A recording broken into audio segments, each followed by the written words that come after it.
Hello everyone, my name is Augusto, mostly known as Furthest in the community, and I'm excited to be here today to talk about something I'm really passionate about, and that's VFX in games.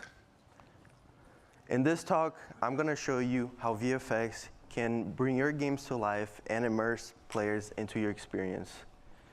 After that, I'm going to show you how important it is to give visual feedback for your maps. And at the end, I'm going to show you some cool tricks of stuff you probably didn't know was possible to do with Niagara. So, before we dive into VFX, we first need to know what VFX is. Who here has worked with Niagara or some kind of post-processing or lighting here? Okay. You guys know all your stuff. So I could go into all this detail, into all this technical stuff, but what better way to show what VFX is than to actually show as a visual?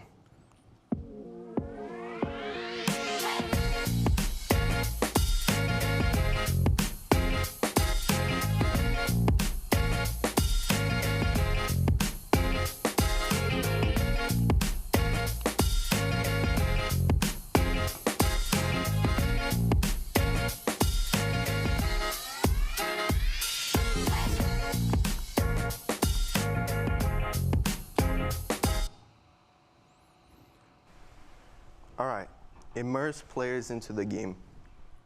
I'm going to show you 3 examples, 3 environments that, with the main goal is to show you how each individual VFX adds to the environment and it makes way more immersive for players.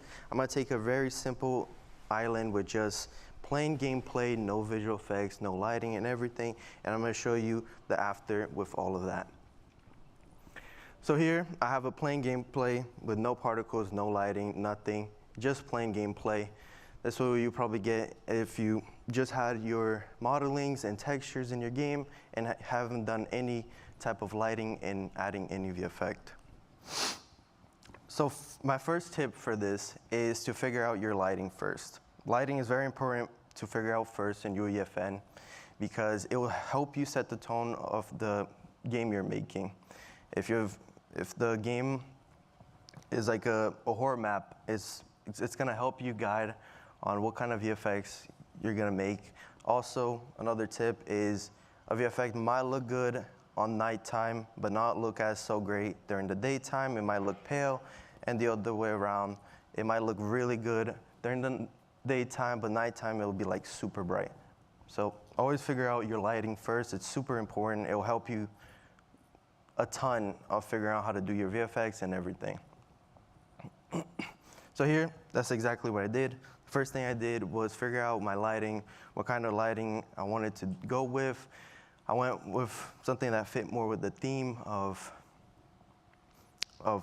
pirate style, tropical. And after that, I'm going to be guiding, as I said, I'm going to be guiding you through my thought process and a bit how I did my VFX. So one of the first things I did was messing around with the lighting. I now started messing around with the volcano at the back, adding some lighting to it, adding a little smoke thing. Start messing around with the background stuff too is one of my biggest tips. And then start moving forward. So now I started adding a lot of leaves, and one of the stuff I really like is adding this dust effect, which really adds to the environment. And here I started adding some butterflies, which also helps a ton, making your game feel way more alive, way more immersive. It feels like you're, and then I started adding now details. I noticed there was a candle there, and I thought it was really good if I added some lighting to that, a VFX to that. I noticed a barrel inside. I was like, what if we made that water coming out of it? Or maybe make it so the player interact with it and water come out of it. Just very engaging stuff to your game to make it feel way better. So we went from this, with just plain gameplay, to this with VFX and lighting. I'm going to show you another example. This is a way closer look at the volcano. First thing I did was adding some leaves, some stuff, background stuff. I already had the lighting figured out, so that was all good. first thing I did was starting to mess around with more of the lighting, which adding way more lighting into the lava part of stuff to really brighten up the scene and making it way more. Then I started adding some smoke. It would only make sense to have some smoke showing up in this type of area. Then I started having these heat waves, which really helps make it feel more immersive, like there's actually fire, there's actually something really hot over there. Of course, we can't actually feel the hot when we're in the game, so having this kind of distortion thing really helps make it feel like there's something really hot there for the player. Then I started adding some other smoke at the bottom. This smoke now, I went with a more white version of it. Since it's now hitting the water part right in the bottom, it makes sense it's like more like a vapor kind of water. Some more extra details with the birds flying and everything. And so we went from this to this with VFX and lighting. Here's the last example. This is a really short one. First thing I did was adding lighting to it. So it was very simple. I just added one spotlight. You can't really see, but there's like a crack on top of that. So I decided to have some light coming down. And what better way to have a light coming down than having some God rays to really make it stand out. It was kind of like a cave, so I decided to add some bats in as well to really make stuff feel more alive in the environment. As I said, I really love these dust thing. I added a ton to my maps. It really helps make the game feel way more immersive, like a lot of more stuff there. After that, I started adding some extra more details onto the coin stuff to make it. So we went from this plain with no lighting, nothing, to this. So VFX isn't just big explosion or magical powers, or for enhancing gameplay like I showed you. It also can be used in subtle ways to enhance gameplay, to guide players, or to tell a story without even a single line of dialogue. A good example of that is the live events that Fortnite do. A good example is the Kevin the Cube. That whole event happened where the cube went down, had the lighting, and we have this cube walking around all around the island. There was no dialogue, there was nothing there. It was a visual thing that would just kind of happen, and everybody was just like, what is this? Sometimes suspense is better, and like it helps players see what's going on. So here's the example of guiding. This was really simple. I did was with a dust particle, just following and guiding the player to the truck using the tilted template. So this is a really good way to guide the players without using any intrusive HUD elements and all that. And it also makes player feel way more immersive into the experience by having it right in front of you and kind of guiding you. It feels more alive. Another great example is showing up the effect when you're healing or leveling up. It's super important. Fortnite does this, many other games does this. It's super important. It gives visual feedbacks for players. Hey, you're leveling up, or hey, you're healing up. Even small stuff like for weapon charges. When you pick up or drop an item, power buffs, environmental damage, a good example is when you pickaxe a tree in Fortnite, you have the foliage coming down. It just doesn't pop out of existence. There's that foliage coming down, which tells the player, hey, you just broke that tree, which is really good. Not only provides feedback, but also enhance the player immersion and also making gameplay events more visual engaging and intuitive. So from impossible to possible. I'm gonna show you some little stuff. You probably did not know what's possible to do with UEFN. So here I have a hat which stays on your screen in all time, which is all done with visual effects, no code, anything, just a plain the effect attached to the player plus a pop-up dialog. You have a spin. Here's another great example is a baller, which I had a view effect attached to a player that's overriding the baller, but I made it so the baller rolls when that's happening, which is not something really possible to do in UEFN, so this is another good example of that. You can also make music reactive VFX, which is really good for concert type maps.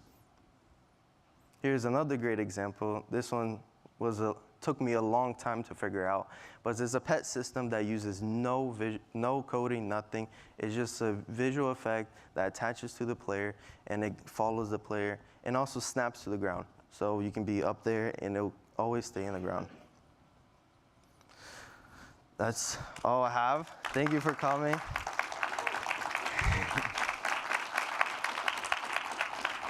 I hope you now have a better understanding of how VFX can be enhancing gameplay, making possible and impossible possible, immersing players in the world, whether it's with subtle effects, mind-blowing visual effects, or even like small stuff. It's super important for you to have those visual effects in your game. For communicating with the player, to enhancing your gameplay, those are super important. This talk was more to show you guys how important those things are, and really to get you guys to do more of this with your islands. I know a lot of teams are doing this, but there's a lot of other people that are coming to the space, which makes the 3D assets, they make all the stuff, and I'm like, why my stuff still not looking good? Like, what's happening? I put all this effort and put in the textures and stuff, and like they're forgetting the most important thing, which is lighting and visual effects, to really bring their game to life and immerse players in. It's super important. You want to do this stuff. Most games do it, and why not us in UEFN do it, right? So thank you for coming, and I would like to open for Q&A now.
Hello? Hello? All right. Hey, everybody. I'm Doug. That's Andy, Mike. You can see our last names and titles up there on the intro slide. But it's a warm room. I think we can be on a first name basis, so I won't read it off. You can see it. So let's get started. Before we even begin, though, the demo you're about to see, in my opinion, but in your opinion, I'm sure as well, is amazing. And there's a lot of content that we can take from it.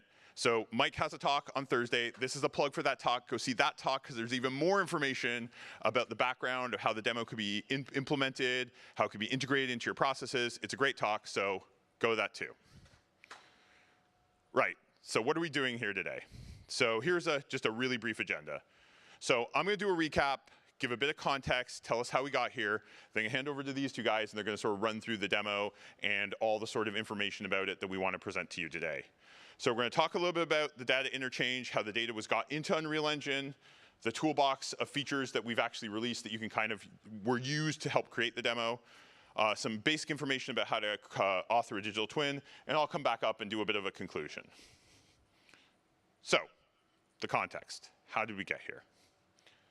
Ever since there was a non-games team at Epic, we were doing automotive demos. Automotive was a great early fit for Unreal Engine. It still is a great fit today, but it was especially a great fit early on because automotive data was complex, automotive materials are beautiful, and those really, really aligned with the core values of Unreal Engine. So we were a great mutual showcase, right? And going down the list, you see a bunch of the amazing demos that we've done over the years. The McLaren from GDC 2016, Human Race, Speed of Light, Electric Dreams. These demos were groundbreaking, industry-changing. They inspired you all to do amazing work. But the way those demos were all made was kind of the same. We requested and you generously gave us a CAD model. We do a bunch of work. We have an amazing team. We did some data prep. We integrated the new features of the engine. Maybe we use preview or pre-preview builds to kind of craft these demos together. And then bam, we have an amazing demo, right?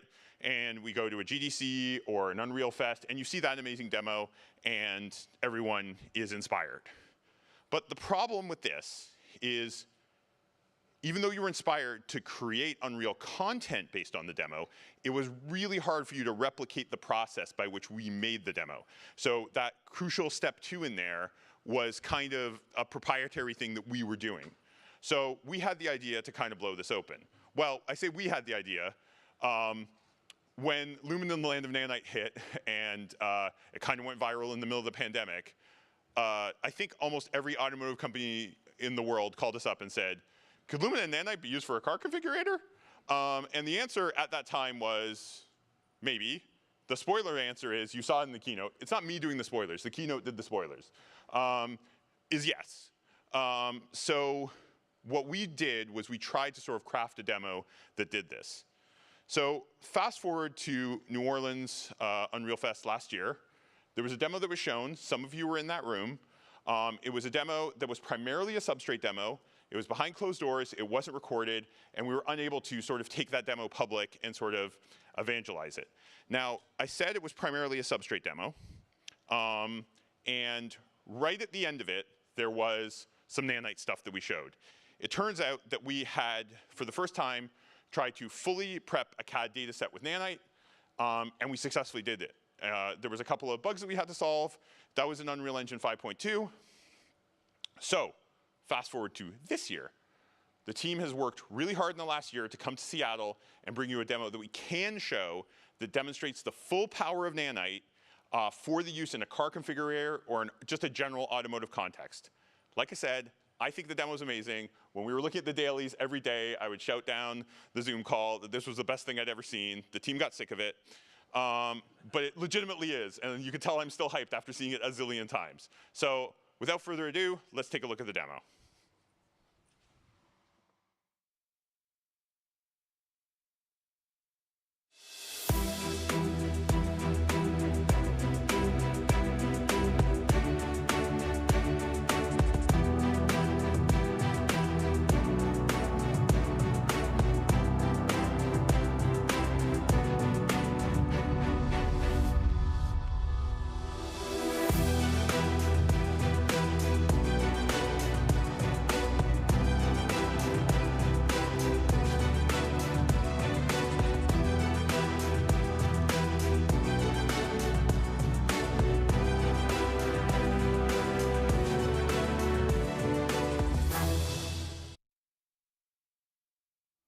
Woo!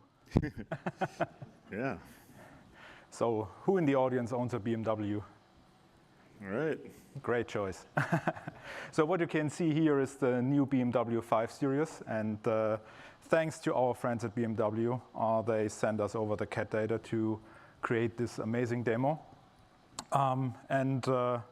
What you can see here during Mike is doing a fly around, that this demo runs live on a 4090 with about 60 to 70 frames per second, which is quite a decent frame rate for this complexity. We have a couple of functions implemented. We're going to walk through in a couple of seconds. We implemented an on-screen menu to switch between different camera views. So you can define camera views for your approval meetings and stuff like that.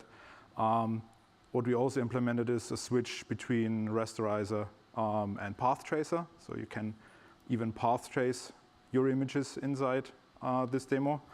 And when you switch out in the turnaround camera, you can also see that it's path tracing pretty fast. So you get an almost noise-free image in, I don't know, less than 2 or 3 seconds, which is quite awesome. You can restart the cinematic if you want to. You can take screenshots.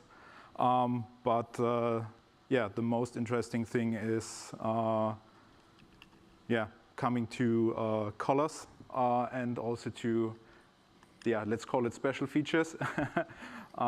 So Mike will show us a couple of colors here, which is pretty much standard configurator stuff. So until here, it's nothing special, nothing new. But what's really interesting is that you get a preview or a glimpse of all the little flakes in the car paint. You can almost touch it. And the most excited part of this demo will follow in a second. Yeah, so just to take a minute on the car paint, we were really excited to be able to work so interactively directly in the editor, and being able to just have that fast turnaround time. Doug talked about dailies, and just really being able to be in real time and just have that kind of flexibility on this single machine is just amazing. So should we take the next part? Yeah, so I think everybody, it's a bit of a big reveal, and so we were really excited to be able to kind of take this thing apart and have Nanite do so much as we work around this thing. It runs so fast and so smooth. It's just incredible being able to peel apart these layers and just explore the vehicle in context all the time. So it's just a really wild experience. I mean, even having things like the interior seat hardware, which just gets neglected often, when we're doing visualizations to show the safety features and all that kind of stuff. And then taking it kind of to the next level, we can just fly around and just get right into this thing. And since we have the entire vehicle here, we can go in and just start to piece it apart because everything's live all the time. We're not loading and unloading. We're not, changing out of this stuff. And one of the fun things about being in a game engine with such a robust lighting system, we can do things like implement a flashlight, and really get in there. And literally there's every piece and part. It's really great that BMW gave us such a complete data set to push the limits of the editor. And then we, put it back together and snap the car back together. It just was so amazing just being able to work so interactively as a team, collaboratively, working through it. So, it's worth an applause.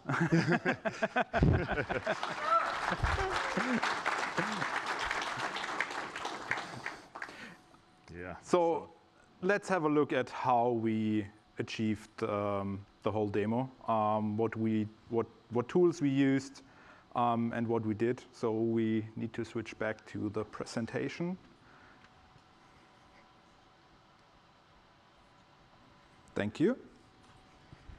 So the essential question here was, can you build a digital twin only using Unreal Engine in a smart and sustainable way? And I spoil again, yes, you can, but it depends, and the depends comes later in the presentation. So, but first of all, we want to have a look, what are the requirements on a digital twin pipeline? You need a fast pipeline to reduce the cut to asset time in order to have more accurate data, less iterations, and you also save cost and time by doing that. The pipeline needs to be flexible and extensible because no vehicle is like another. You need a robust pipeline because it needs to work even if you re-import later on, even the entire car, and the results need to be reproducible. And you need a future-proof pipeline that undergoes maintenance and improvements for the next couple of years inside the engine. And you have specific requirements on, out of the automotive industry, like preserving the whole product tree, product structure. And that's why we have chosen the interchange import pipeline as our weapon of choice here. If you haven't heard interchange in general, then I would recommend to scan the QR code. It links directly to the YouTube video, which is a recording of the introduction into the interchange framework, which was done by our product manager, Flavian, at Unreal Fest Prague this year. So it gives you not only an overview of what it does, but also hands-on examples how you can achieve certain things. To give you, nevertheless, if you haven't seen it, a rough overview, the motivation behind interchange is to create a modular framework with a clear translation and factory steps. So you have translation distinct per file format, you have common factories, and you have a common framework. And in order to leverage all this, it's easier to change settings, create presets, extend with custom processes. It's easier to maintain, and it's also batch import is multi-threaded, which is a huge time saver when you import large data sets. So what we did in our case is we used Datasmith for interchange, and there are certain steps in the pipeline where you can inject your custom blueprints, and I will talk you through during the next coming slides which blueprints we created and what was the goal of each blueprint. But first of all, we need to have a look at the new CAD translator pipeline, which was introduced with 5.0. We had a new CAD library since 5.0 that added a better support for the existing CAD file formats. We added additional mesh operations that were available as CVARs. We nevertheless kept a fallback tessellation, and we introduced in 5.1 and as a default in 5.3 our new CAD kernel tessellation. The CAD kernel tessellation gives you a better quality with less polygons. As you can see on the bottom picture, you create less open edges and T-joints, which is crucial for the nanite conversion, and it supports the max edge length in the tessellation settings. Now, there are also a couple of new options for 5.5. For example, wire exclusive options are the use layer as actor option, as well as the merge geometry by group option. We have different stitching techniques. We have max edge length, which is supported by CAD kernel, and the usual things like the normal tolerance or the core tolerance. And also new is the geometric tolerance and the stitching tolerance, which are both used to merge open edges, but in different pipeline steps during the tessellation. Another important topic is the CAD cache. This has also been there since 4.23, I think. Yeah. So the concept is pretty established. We have folders in the Datasmith cut cache subfolder in your project file. Each cut file is associated with a hash code based on its size, name, and timestamp. You have, in the end, 4 folders. The first folder that gets created is the cut file, which is then saved in the SDK format because it's much faster to read.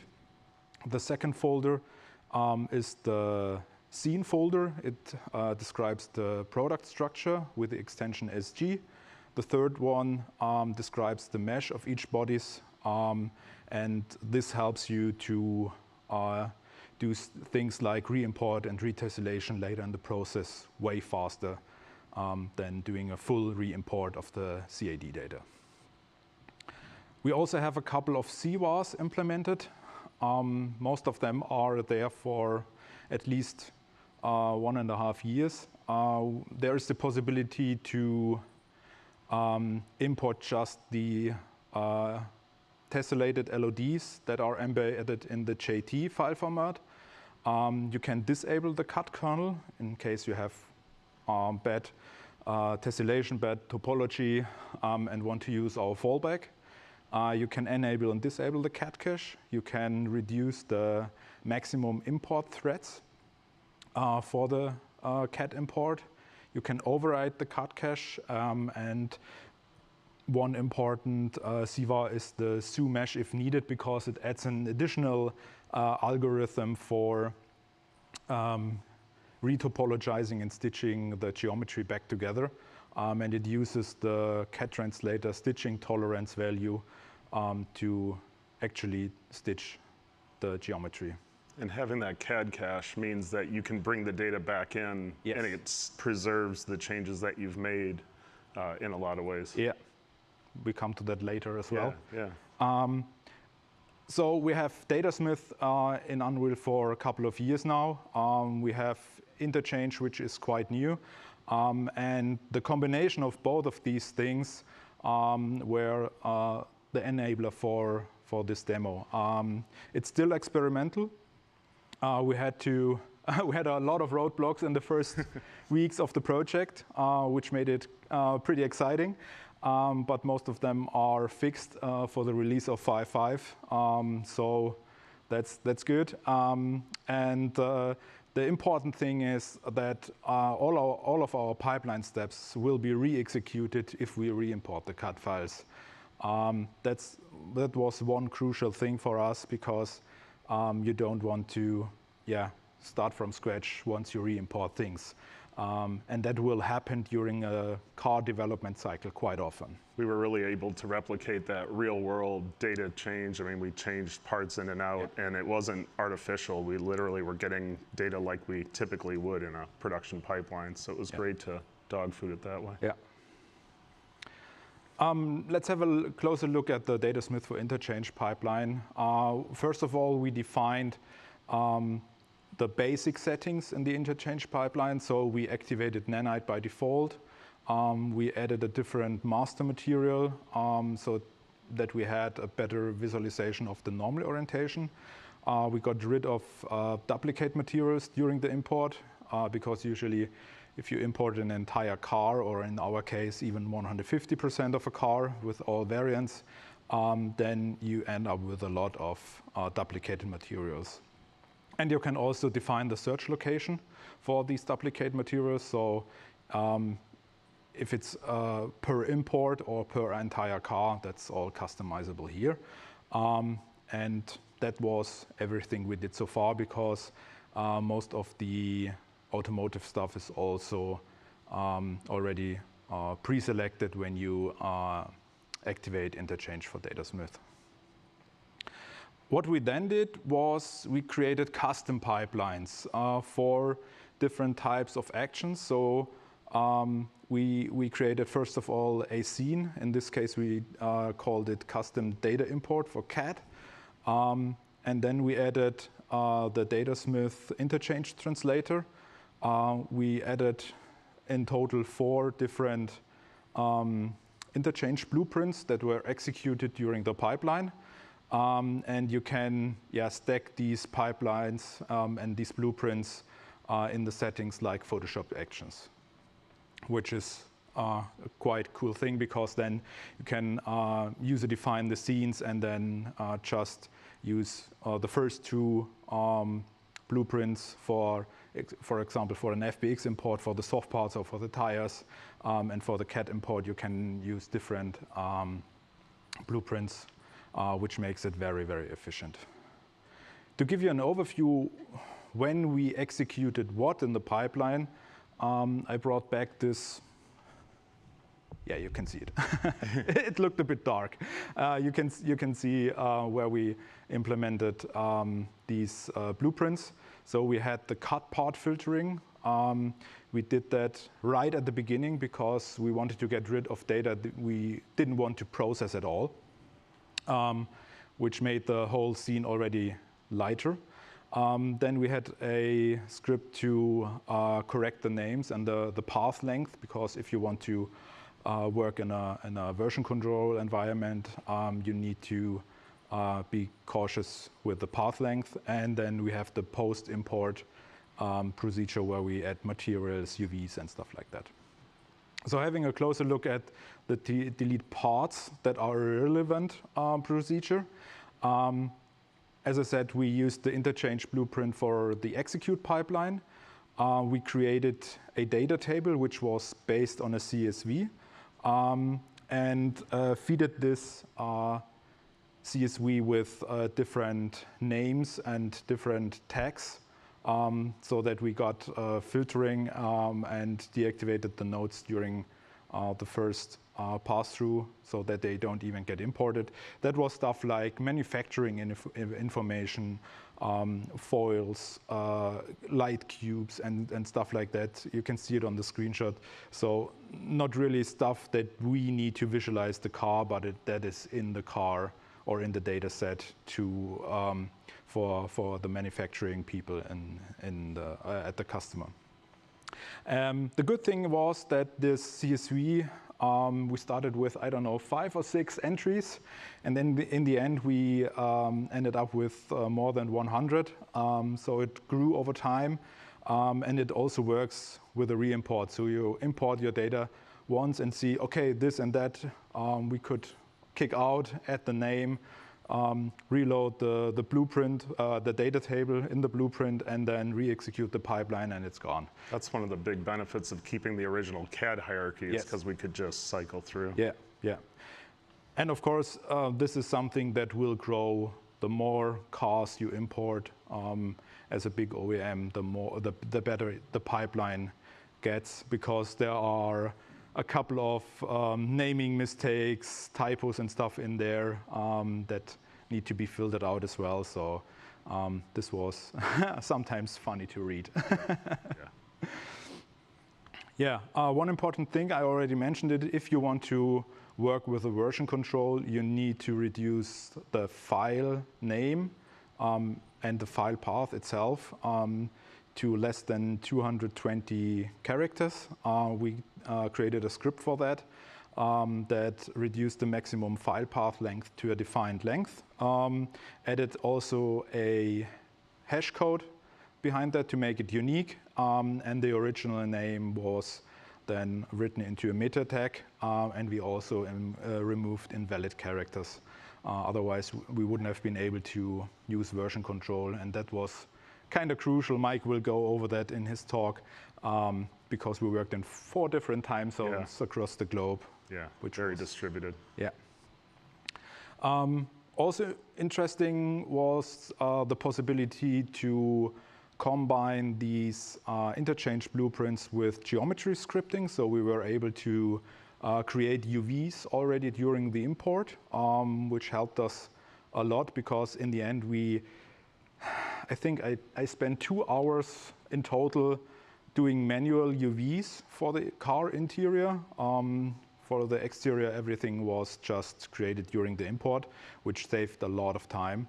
You have different UV creation methods. You have additional manipulations for repacking or scaling and so on. And you could also combine the first blueprint and the second blueprint, for example, that you have an import of the soft parts. They have certain namings in there, and then you just create a different UV layout than having the CAD data imported. And the UV algorithm worked surprisingly good with unclean CAD data, which was also a huge time saver. That's an understatement. It was awesome. Yeah. In order to not click all these menus during the import process manually, we created a Python script that simply you define a root folder, you define a file extension. In our case, it was cut product, and you define the import game folder, and then you can also define the interchange blueprints steps further down, which are then fired up during the import process. So in the end, when the pipeline was done, I made the script read the folder location, went to bed, and on the next morning I had the complete car in there, and it was, let's say, 60% already prepped. I talked about the retessellation. You see in the video here, it's already shaded, so it's pretty late in the process, and we still can go from fine to rough to very fine again in the tessellation, thanks to the CAD cache. And you can also change the tessellation algorithm via CVAR, but then you have to re-import it. But in the end, we were pretty happy with our CAD kernel tessellation. We used the very, very, very minimum in terms of numbers, so you can't tessellate even finer anymore. We pushed it to the limit because we wanted to see how Nanite would handle all those objects and see where we were. And one important or interesting thing is what was it called? My speaker notes are gone. The inspector, yeah. The inspector. The graph inspector is a pop-up window that pops up after your import is done, just before your geometry gets passed to the scene. And there you can see what happened during the processing of your interchange blueprints. So for example, get the right nodes deactivated, did the right nodes get the right shaders and meta information and stuff like that. So you can actually check what happened after processing the interchange blueprints right before it hits the scene. And the reason that's a game changer is because in the past, everything would come into the scene and then you would evaluate it. But now, with this system, you have the opportunity to make decisions before it's written into your content folder, right? It's kind of a check gate. Thanks. So in the end, now we have the whole car inside of Unreal. You have a lot of objects in there. You have a lot of shaders in there. And how do you actually handle it? And for us, the user toolbox helped us to be really efficient, and it was a lifesaver for us. Our good colleague Frank created it a while back. It's experimental since Unreal Engine 5.2. Yeah. And also here is a QR code, so make sure to check out his EDC post, get a deep dive on how the toolbox works. And the basic motivation was to create a framework that lets you create your own UI window and add your most needed functions to it. So you save mouse miles if you want it like that. You have it always available. And in a typical studio, you have a technical artist setting up it for, I don't know, the lighting artist, the rendering artist, the data prep artist. And each and every category can have its own window with the most recent 5 functions or 10 functions. So what did we add here? We added 2 special shaders. Well, they are not that special. but they're very helpful. not built in. Very in Unreal, that helped us to see if the normal orientation is correct on the car, which turned out surprisingly good. So we had to flip, I don't know, I think 2 or 3 objects. That's it for the entire car. The normals were very consistent throughout all of the parts, which was also great. And we also created a shader to check the UV, which is obvious in the lower picture. The user toolbox comes with a lot of built-in functions, so I give you a short rundown on what we used and what was in our toolbox. So for example, we had the assign to layer, assign to level button. If you want to assign certain objects of the car to different data layers, then you can use that button. We have an isolate function, which lets you isolate the selected object, and everything else gets hidden except for the lights. We have something like select actor by size, so you can select very, very small static meshes that are almost not visible and get rid of them because nobody will ever see them.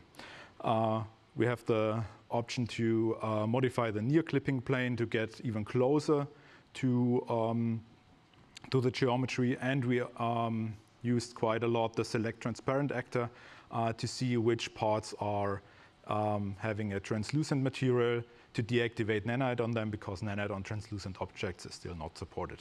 But as we heard, we are working on it. We're getting close. Also quite new, and you saw that probably in the video before, we have a lit on wireframe view mode, and we switched back and forth between lit wireframe, so it's faster to press a button than go into the view modes and use a drop-down menu.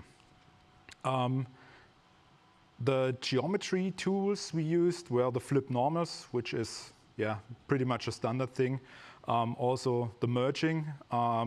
We didn't do actually any merging because we wanted to see if nanite can handle it all, so we didn't touch the product tree at all.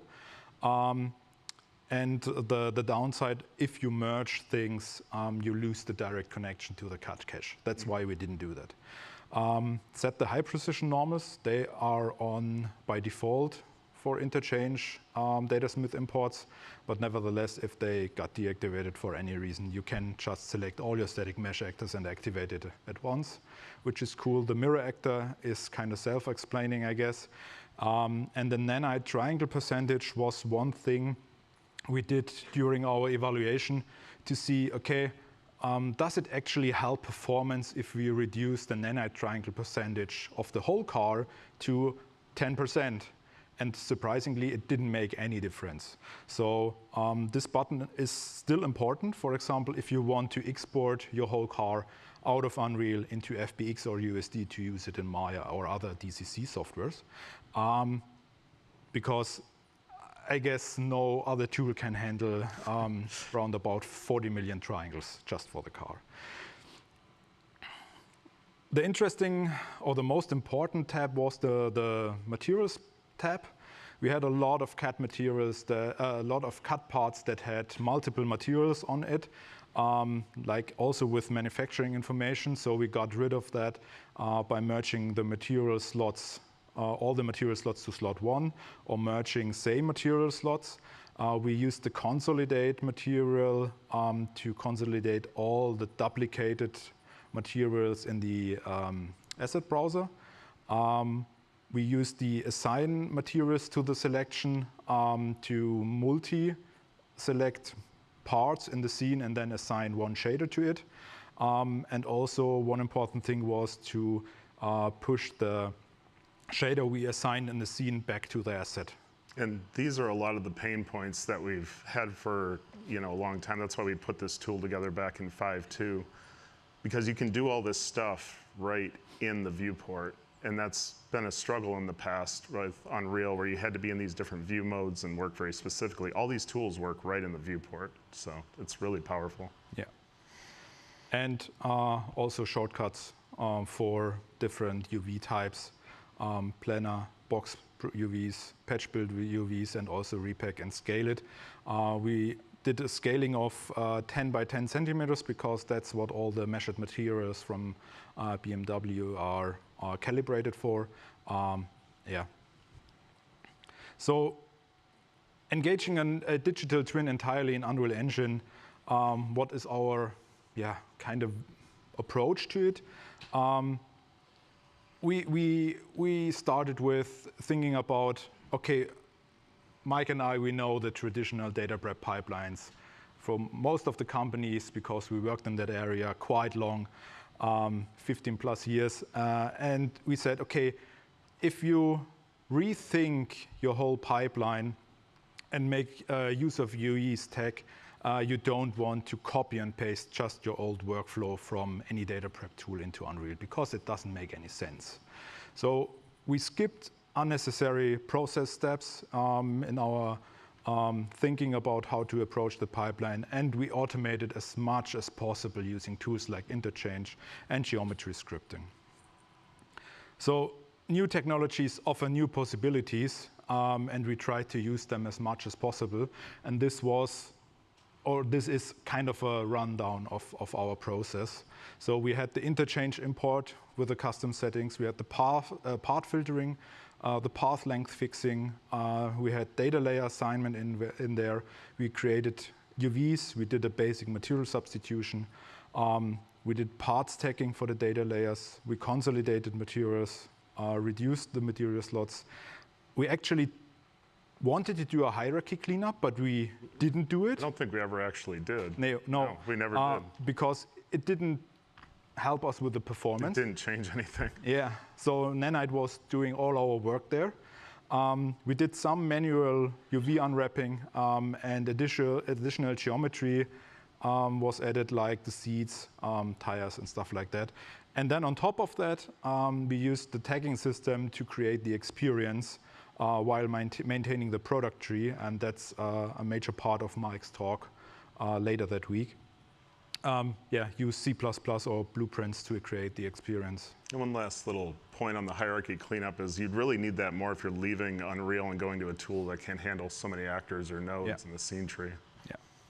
One important thing, and also I have QR codes here for you as well, is the one file per actor feature together with the world partition, because that enabled us to really work simultaneously on the whole scene and not blocking each other. So for example, Mike was working on the experience, another colleague, Florian, was working on the shaders, and I was working, for example, on the geometry or on the UVs and stuff like that. So that went pretty good.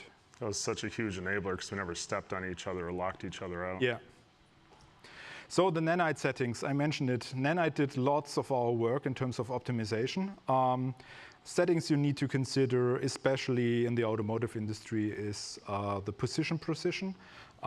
Especially at small, thin objects like the icons, you want to increase the position precision to get round corners on the icons and not lose detail. You want to change the normal precision on all car paint parts, for example, to get better normals on the car paint parts for the clear code, especially with substrate. And you might change the fallback mesh to the fallback target to percentage of triangles and set it to 100 if you encounter artifacts. In the end, we used stat nanite streaming to get the statistics of our entire scene, and there is also similar like the texture streaming pool. There's a nanite streaming pool size. We defined it to 1024, and we ended up with using only 600 megabytes of the streaming pool size, so there was quite a noticeable margin left. And in order to define the correct streaming pool size, you can use the second CVAR because it sets the quality level always to 1, and then you see instantly where you're running with your maximum streaming pool size. And we also use the modeling tools. The modeling tools are underrated. Yes. And they really helped us a lot. We there was no point in time when we ever left Unreal to do something. If you have the feeling you want to clean the data, for example, to get a very light model for AR, stuff like that out of it, or for example for the HMI, then you might want to use the poly cleanup. You can define a brush, you can brush size, you can use the angle filtering, you can define an angle like what I used was something between 25 and 30 degrees. And then you can easily brush on the back side of the geometry and can instantly clean the geometry way faster than you would do it in the traditional data prep tools by clicking each NURBS patch. You may end up with, let's say, 80% of the triangles you want to delete, but you have to decide on your own if it's worth the 20% of the triangles. You will then spend, I don't know, 100% more time to get rid of them. And the cool thing is, due to the cat cache, is also is preserving the cleaning after the retessellation. So huge. When you get a new part and you've spent all this time cleaning up the backside, you know, not in our projects we didn't, but in other projects I have, and to have that preserved is just, it's such a force multiplier. Yeah. And just in case, as I said, it wasn't necessary, but in case you have messed up normals, there are also tools to correct these normals. I'm messing them up in this video just on purpose. So the red normals are flipped. And I used the auto-align tool to get them back in the right direction. And that's our normal visualizing shader, correct? Yes. So you see, the modeling tools are so powerful, you can almost achieve everything you need to do with a couple of clicks. You also have the mirror cut, mirror append tool. You can fill holes, and it also can handle the cat normals, which is a very specific use case. So we work closely with the modeling tools team to really have that working. One traditional thing is also the rim. So you have a bicolor rim. And what we did here is also we selected the rim. We got into, did I start the video? No? Here, let me start it for you, maybe. Maybe the click isn't working for you. Thank there you. Go, bud. So what you want to do is the flat parts of the rim, you want to give them a different color. Like in reality. So what we did is we added a second material slot with an aluminum. We select this material slot. We also got back into the angle selection. And then you can easily select these flat surfaces to assign the second material slot. And it's probably faster than in the traditional data prep tools this way. The good thing is you always have the preview mode, so you can see what you're actually doing, and before you hit accept, you can still abort and discard everything. And it also uses the real tessellation, not the nanite tessellation, which is also quite important. So no matter how you export it later on in terms of nanite tessellation, it's used or based on the real fine tessellation. And as I said, you also have the UV creation possibilities. This is an uncleaned part of the door. You have the standard projection modes like in any other tool. You have an UV detour, you have an unwrapping functionality, you have different unwrapping options. You have the texel density tool, which allows you to scale it to the right size. As I said, in our case, it was 10 by 10 centimeters. I assign the UV checker shader and see, okay, it's done in a couple of clicks. It took me less than a minute. And Yeah. And many more. And we have one more. And that was actually quite surprising to me as well, because this Bowers and Wilkins logo at the BMW has an ambient light behind, but the geometry of the text was on a cover that didn't have the holes for the text in it. So we used Booleans to bool it out. And for me, no matter what I did in DCCs, I never got it working. And it worked in Unreal immediately, which was funny to see. We're a very skeptical audience, right? So we when we're working with these tools, we push them. Yeah, and we also baked geometry to normal texture. For example, for the tires, for the sidewall of the tires, we had this all as geometry, all as nanite geometry, but we had issues with flickering, and that's why we used the normal baking method to bake it down to a normal map and apply just the map instead of the geometry to the sidewall, which was also done in 10 minutes, which was really awesome. It just shows a lot of these tools. We're not just trying to put them in Unreal to reduce round tripping, but we're trying to improve the user experience along the way. Yeah. And maybe a couple of interesting statistics at the very end. We used the finest tessellation that was possible with the tessellation algorithm. We had 7 gigabytes of package build size. We are running the demo between 50 and 70 frames per second on a 49D in full HD. The RAM size of the 4090 was even filled up by 50%. We had 55 gigabytes of usage of the system RAM, 37 million nanite triangles, 15,000 unique assets, and round about 24,000 actors in the scene. So, yeah. It was a fun project to push the limits of what we can do. And welcome back, Doug. Nice. Right. So just to wrap up, that's just a demo, right? That in itself doesn't have a practical business use case, but you have the playbook on how to do that demo.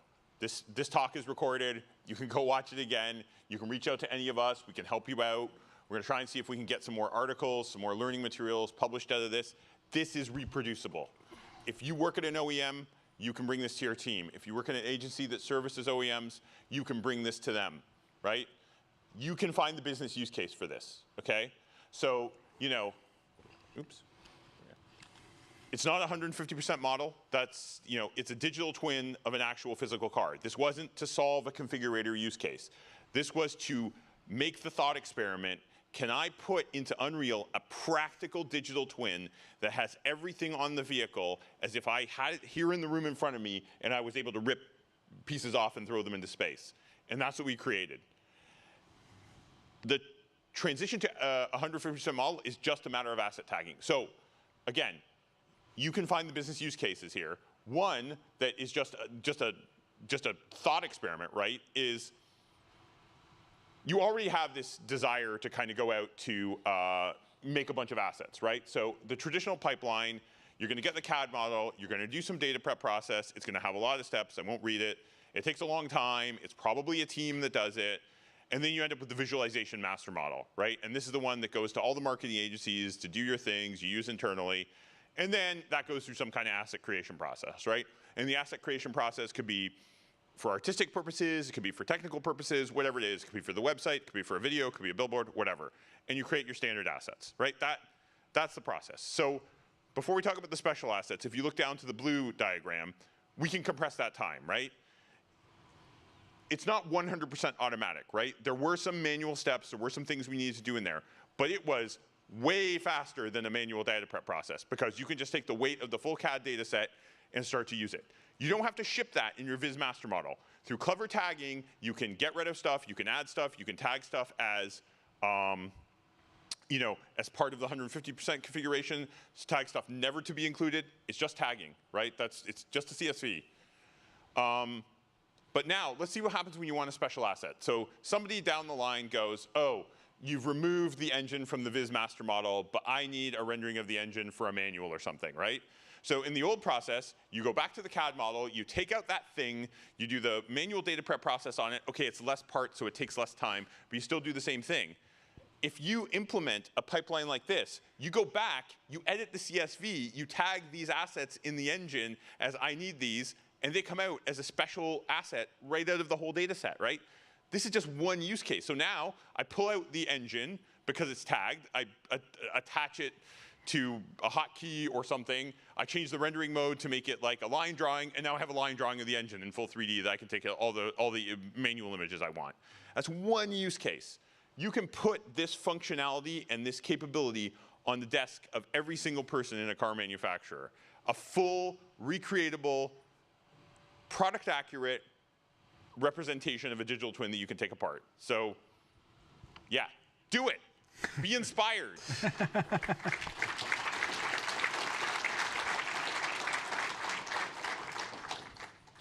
Do we have time for questions? Well, okay, we got 10 minutes. All right. So actually, one of the things, I kind of misspoke a little bit in the intro, right? I said, oh, you know, this year, implying that this demo took a year. Can we just do a rough estimate of the timelines and the sort of, I know a bunch of people touched it, there were a lot of people, but there was the principal team, how long it took, et cetera. So we built this on the foundation of a long legacy of what we've been doing here at Epic. And in my talk on Thursday, I'll be covering off kind of how to approach these foundational pipelines, how to look at these things, and how to leverage what we have and what we've shown today, right? Because it's about you being able to do this. That being said, go ahead. We started in the second week of August this year with the project, and it was the three of us. Well, it was you primarily on the data prep side, working with the team, right, to get through some of those early stages. And when I got in, I was lucky enough to focus on the game mechanics and some of the look and some of the project strategy around it. So I've only been on the project for, I think, 4 weeks, and we were able to pull this amazing thing together. Yeah. Yeah, so you're talking, like I said, there were lots of people that contributed a little bit, but there was basically 3 people on it for the whole time. Mark. Oh, yeah, 4 people on it for the whole time. And Andy got a little bit of a head start on the data prep aspect before the whole team joined him. So even that 6 weeks wasn't the full 4 people full time for 6 weeks. And that's what my talk's all about, right? It's kind of like art, right? It's like, yeah, it took me this long to make this picture, but it took me 20 years to learn how to do it. And I want to give you all some fast track and, you know, some of the ideas on how to build out that foundation. Because of course, you know, we're really close to everything, and we're breaking this on purpose so that when you get there and you're ready to do this, that you can do this. And that's why we're so grateful to BMW for letting us have a complete data set, because it doesn't happen often, and it lets us really put pressure on the editor and the engine in all those features. And then I guess to another point, like let's say another BMW model was given to you in the CAD data set. How long do you think it would take to get it now that the pipeline is set up? I mean, the cool part is that it's really just crunch time, processing time at that point, because you've laid the foundation so well on the data. The game mechanics are the game mechanics, so they're, you know, they'll teach you guys how to do plugins and how you folks can approach, you know, modularizing your project and breaking it apart, so that when that does show up, you know, you can plug your data in, you can bring it in, because it was like, I'll say it later in the week, but it was like working in a garage in the desert.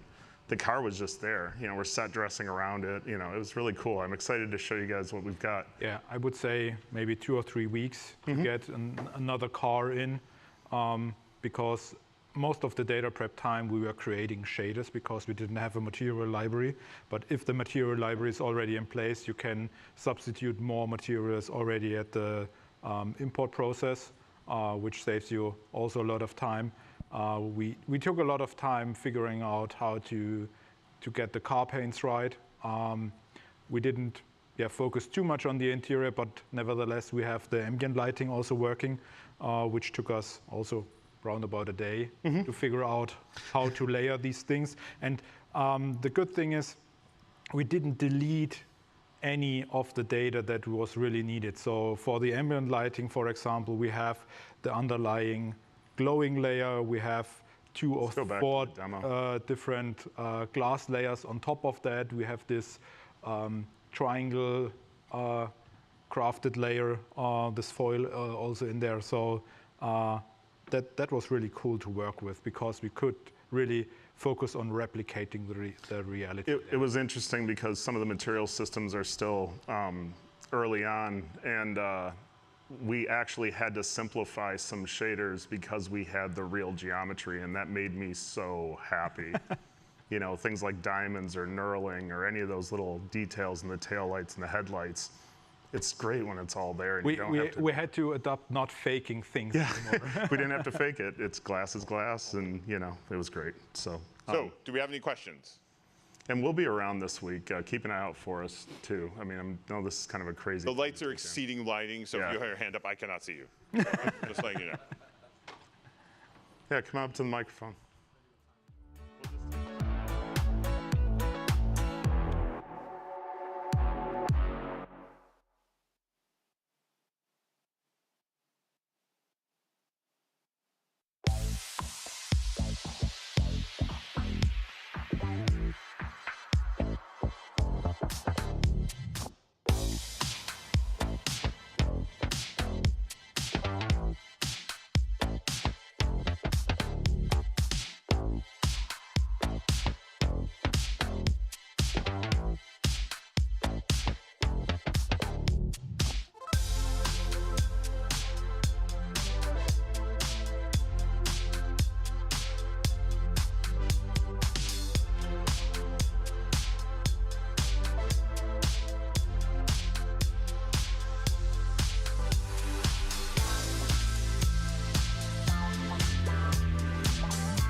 Hello. Welcome, everyone, to TVmatics. My name is Robin Schmidt. I am the CEO of Based AF, and for the last 2 years, I've been living in a self-imposed hell somewhere inside Unreal Engine, trying to figure out how to do mocap in real time and create TV shows. And this, if we can get the presentation up, is what it's all about. Tag's not working. Hello.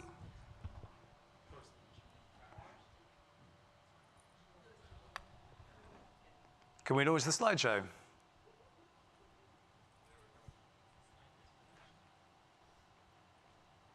Well, this is going well. There we are. And that young lady there is Zoe Zero. We'll come back to her later. So who's ready to get real? Like really real? Yeah! So, like any great YouTube video, you start with a hook. The hook is TVmatics are the hottest new format in 3D content, but nobody has ever heard of them. You lucky things, you get to hear about them today. And what are they? Well, let's just watch something, shall we? And we have no sound.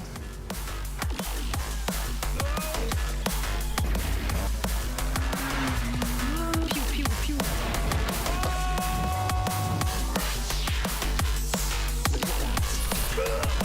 What the beast?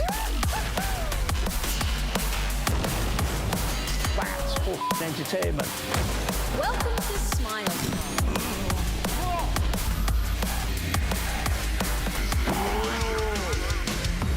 That was sick! So, yes, TVmatics, it's animated content, but like nothing you've ever seen before, and a lot of it involves me messing about, having fun, and trying to experiment with stuff. So this is what we got coming up. Chapter 1, look me into my eyeball. Number 2, what is TVmatics? 3, the journey here. 4, we'll dig into how we actually get it done. 5, the pros and cons, because it's not easy, but some of it is really, really good. Then use cases and monetization. What can we do with it? How could you turn it into a business? Because it's not enough to make something. If there's no application for it, then it doesn't really matter. Where does it go next? And then there's a final act twist. Spooky. So we're going to start with a little exercise. Who's ready to get uncomfortable? I said it was going to get real. It's going to get very real right now. This is Claude from the movie Along Came Polly. Still holds up, by the way. So I spend a lot of time looking at myself. So what I want you guys to do now is get close to the people next to you, because when you're in these talks, you're just like this, or you're on your phone, or like this. I want you to look at the person next to you. Look them in the face, because this is something we never do. We don't actually look at each other's faces. It's weird, right? It's uncomfortable. What I want you to do is look what makes them human, whether it's the eyes, whether it's a micro movement, whether it's a vein, but really look, observe. Because this is what animators do. And the reason we want to do this is because I want you to think really hard about what makes animated content relatable, what makes human beings relatable, how do we connect with people? So we spend so much time on our phones looking like this, but actually when we see something, we know whether it's right or not. When you see AI-generated content, there's something not quite right about it. And talking of AI, hello, friend. We will feel the cold breath of AI over our shoulder throughout the whole of this talk because, like so many of us, I've felt the fear the last year about what the implications of all of this are. But let's get back to something fun. TVmatics. And yes, it is a terrible name. I fully admit that, but it does what it says on the tin. So TVmatics are TV shows created inside video game worlds, or it could be anything else built in 3D. But fundamentally, we're looking at the paradigm, the idea of TV shows themselves, what I call middle-class entertainment. And what is it essentially? It's the mishmash of VTubing and machinima. And VTubing is simple characters, they're animated, it's streaming format, head down to your waist, basically, unscripted, highly limited movement. And then you have machinima on the other side, which was using real-time animation inside game engines to create scripted, animated content, fanfic, and fully 3D. What TVmatics does is it just mashes those two things together.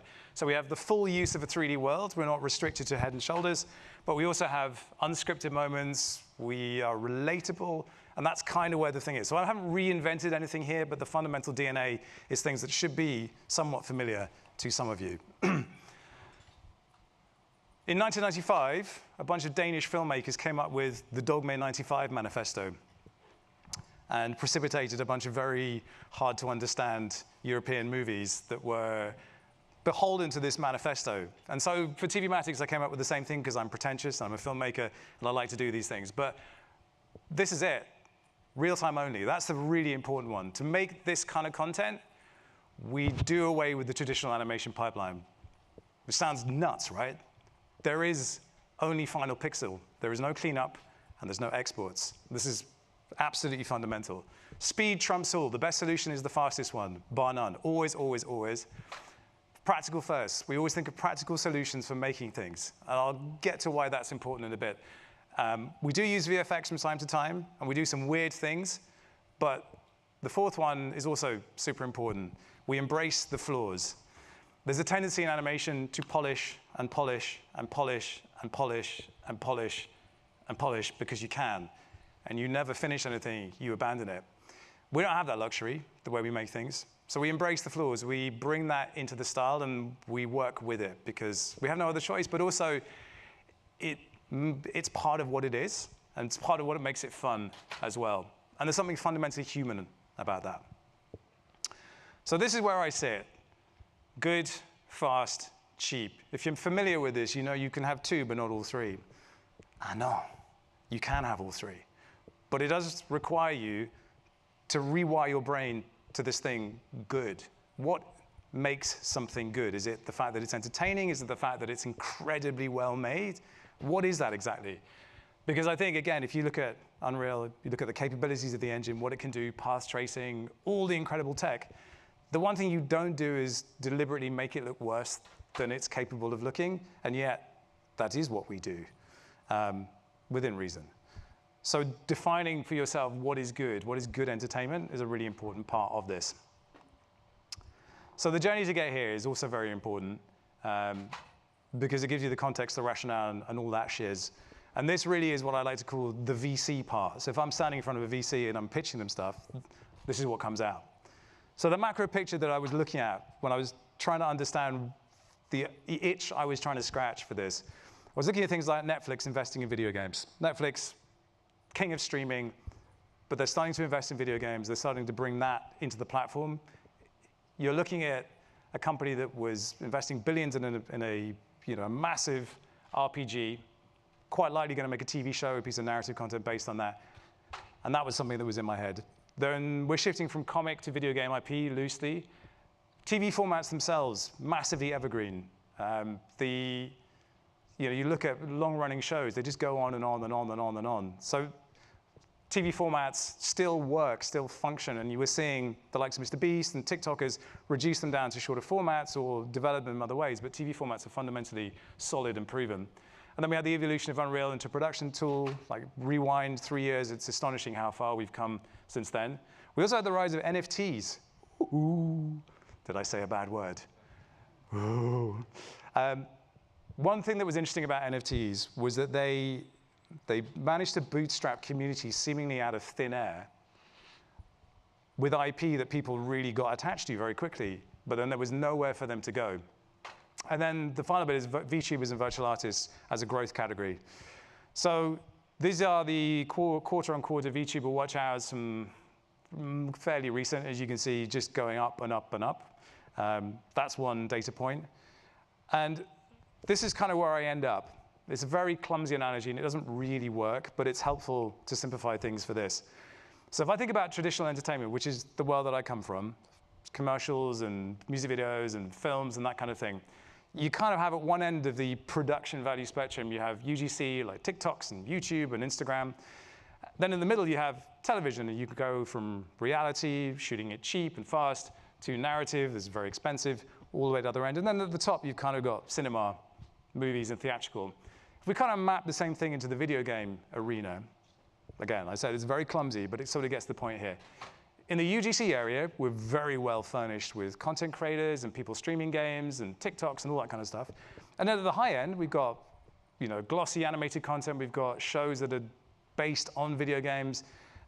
We have music concerts, all this kind of thing. The bit in the middle, again, it's what I call middle-class entertainment, doesn't really exist. So there's a big gap there. And the question is, does it need filling? Could you fill it? Why wouldn't you fill it? And the answer usually comes down to cost. Just TV works in a different way. But for me, I was like, why isn't anybody doing this? And if they're not, then could I do it? TV's super valuable, by the way, and continuing to be valuable. You would have thought cord cutters, linear TV dying. No, it's going up and up and up. So TV still, as a category, as a vertical, massive. So here's the micro picture of me, and we've done the macro.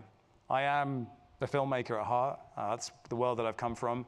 And that business has changed massively over the course of the last 20 years. I was a DSLR blogger back in the day and saw the impact of DSLRs on indie filmmakers. And then I've kind of moved into the creator economy and became, during the pandemic, someone who was on camera, which I hadn't been before. I was making 7 to 8 videos a week with live streams and everything else. And alongside that, I was noticing in myself that every time I saw a piece of really high quality VFX or 3D content, I was bored, didn't care. And I was trying to figure out why that was. And then surely everybody knows Corey. If you don't, he's doing a lab on Thursday. Definitely check him out. Corey Strasberg started releasing animated videos with his character Xanadu. Blew my mind. And he would have a little image of himself in the corner showing how he did it. Blew my mind. Because there was something about the way he was doing it that was just so very, very, here's that word again, relatable, human, just seeing the guy there. And then this man, right in the front row, he's responsible for all the stress I've endured for the last few years. Because I saw Matt talking about his own indie mocap setup, drumming in real time, and that blew my mind. Because here was a character that felt pretty much closely one-to-one mapped to the person, to the performer, and then you could operate the props. It was the props that did it for me, manipulating objects.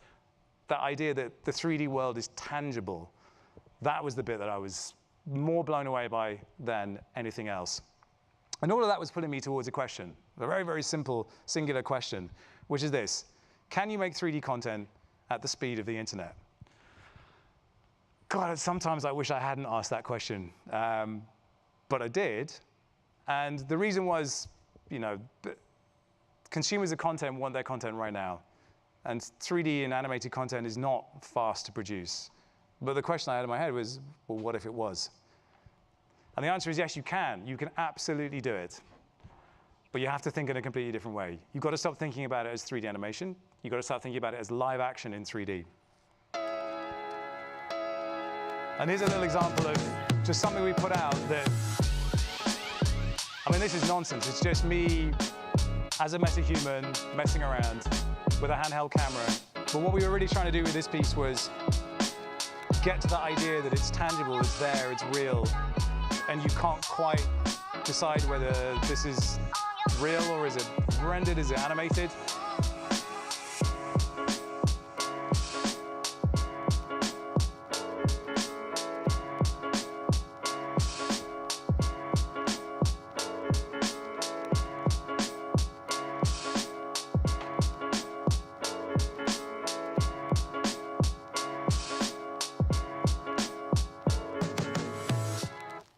So the rationale behind that one was, for digital fashion, a lot of the time when you think digital fashion, you think insane outfits in space-age environments. And I was just trying to think, if H&M gave me a gig to make some digital fashion content, how would I do it? It'd be a simple white studio, and then just a model doing some nonsense. And by the way, that jacket, it's a real jacket. Look at that. So I'm actually wearing it for realsies, but in the digital world. And weirdly, I have a bunch of shoes that you saw in there. I wear them much more often when I'm digital than I do in real life. It's very strange. But I think when we showed that to people on LinkedIn, I got so much inbound because no one had ever seen that done like that before, like really lo-fi with a shaky camera that's sort of buzzing in and out of focus. And it's just the little things, which is why I asked you guys to look at each other. It's a little moment where the eye flicks up, flicks left, flicks right. And that's the power of mocap when it's done really well, and it can just track those little subtle cues that give you the feeling that you're watching someone human. Even if it's digital, it's that relatability thing, and I obsess over this every single day. So here's how we do it. Clear? So Yeah, there's quite a few pieces to this, but basically it's a sort of an input-output thing. At the front end, we've got the performer, we've got the props, and we've got what we loosely call the camera. It's not a camera in a traditional sense, but it's the thing that's viewing what we look at. And the performers are tracked by Vicon for the sort of larger scale stuff, which is an optical 20-camera system that we have. Then the face is Faceware. And the hands, we use a solution called StretchSense. And each of those is being fed into a separate computer. So we have a StretchSense PC, we have a Faceware PC, and then we have what I call the mothership PC, where it all comes together. So we have Unreal and Vicon Shogun live. And then we have a bunch of production and lighting plugins as well, which has been a whole world of fun trying to figure all that out. And then we have an OSC control, which is basically a phone with an OSC custom controller on it. Then we have a MIDI controller, which is basically a little keyboard, $35. And then we have a Stream Deck, and then we have the audio that goes in. And then the whole thing is sent into the Atomos recorder over there. Out of the mothership, we have a plugin called Offworld NDI that spits out a spout, which we use for monitoring, and then that also gets spat into the Atomos recorder. So it's basically, we have a little box, we press record on the box, and then when we stop recording, we press stop, and that's your rushes, and that's what goes into the edit. And that's it. And the advantage of doing things like that is that you have what you shot, the way you shot it, immediately available for the editors. So we basically just cut out a massive piece of the normal animation pipeline. Now, that comes at a cost, obviously, and when you first start doing this, you cannot believe how janky it is. There's a big black line up there as well, because there's like a whole bunch of stuff that has to happen before you even can get there. Like, you have to get environments loaded in, you have to get your lighting set up, you have to get characters set up, you have to get characters retargeted properly. There's a whole bunch of pain that comes with all of that. But anyway, yeah, you guys know. So this is our setup. It's indie, but it works. So we have a lockup with no vertical pillars. The size of the volume itself is about 8 by 10 meters. We've got, like I said, 20 Vicon cameras around. We've got that Faceware system there. And that's the Atomos there. It's a little box, red button, press record, and stop. And then the hand engine from StretchSense there as well. We don't use Vicon for tracking hands because as good as it is and as accurate as it is, tiny little markers, they just glitch out and you don't get the response you want. So in the fashion piece, when I went like that was like a really hard thing to do. You can't really do it with Vicon. StretchSense, you can. And for me, my hands, how I use them, is such a big part of how I perform. I need to have hands that function properly. But as you can see, super indie. This is kind of interesting. So down the bottom, you've got the OSC controller on the phone. You can see sky rotation. There's a button there that says banana time. If you hit that, bananas spawn out the sky. And there's the MIDI controller. Like, literally, it's $35, this thing. It's just a standard MIDI keyboard for doing music production with. Then up the top, we have what we call Ripley, which is our camera system. And that's a modified DJI Ronin with some markers on the top. And it's fully wireless, because trust me, you don't want wires anywhere near the volume when you're performing. It gets real ugly real fast. Unfortunately, you can't have too many Teradek systems running simultaneously. And Faceware also uses Teradek. And as it turns out, they don't play very well together. So I always had a cable tethered to me for the face. So the beauty of shooting in the engine is you get to do all these funky things as well. So we're not just capturing mocap live, face mocap, and hand mocap, and piping it into a live environment. We can also take advantage of logic and building capabilities and things. And here's a few samples of these. So top left, you've got me being multi-tracked. So obviously it's mocap. You can record mocap data. We record me doing one thing, drop it into sequencer, record the next one, drop it into sequencer, and then the guy in the middle, the main performer, is live, and then we just record that there. In the second one, I'm flying. Sorry, she's flying. It's not, it's me. She's flying up. Flying is another thing we can do. On the third panel, I'm playing both parts, and I'm able to move from one to the other seamlessly without breaking, so I play both parts. And the way you do that is the camera's on you, camera moves, and you do it like that, and then suddenly you're a different character. It's pretty lo-fi. Down the bottom there, you've got me racing a car. I'm actually on a treadmill. and then I'm being animated on a path. We've got a money gun there, and then we've got some chaos going on in the Matrix City sample over there. And that Matrix City sample is a beast, absolute beast. So just being able to do that, to be able to kick, and the car takes off, it's pretty fun. I'm a fully mocap character. I'm in a mocap studio right now. Those there are are cameras examples all of around me, and what they we can do. capture my This is a motion little technique we call very the freeze. realistically, very fluidly in real time. But the hilarious thing is, over here, there is a man on a desk called Tristan, and anytime I want, he can freeze me like this. So now, my body is frozen, and my hands still move, and my face still moves, so I can talk to you. And the reason this is useful is sometimes, because I'm directing and also performing in the shots, I want to set up a shot and see how it looks on camera. So I set myself in position, freeze myself, and then I go over to the desk, and I take a look at the shot, and we set up the camera, and then I unfreeze myself like this, and then I'm back and ready to do the take. What we discovered in the course of doing this artifact episode is that there's another use case for this, something even cooler, and it looks like this. So if we put some cool clothes on me. Yeah, okay. More. Come on, Tristan, don't be shy. Give me something cool. Okay, well, that'll do. So now, let's just try something. Are you ready? 3, 2, 1. And now, if you see, I've got a perfect karate kick position, the perfect Liu Kang in midair, and that means that the cameraman can now walk around me and get some dynamic, insane shots. Well, that stopped. It works too well, it froze the whole thing.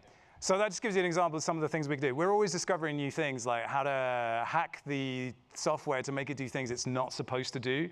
And in the course of just doing these things, you discover all these weird tricks, like the freeze was one of them, but like forcing my mouth to stay open while the rest of my face moves. That was literally as simple as setting up an OBS feed and just literally doing a freeze frame with my mouth, but leaving the rest of my face intact, and then face where I just thought my mouth was stuck open, which was useful for something we were doing. So pros and cons, what's good, what is not.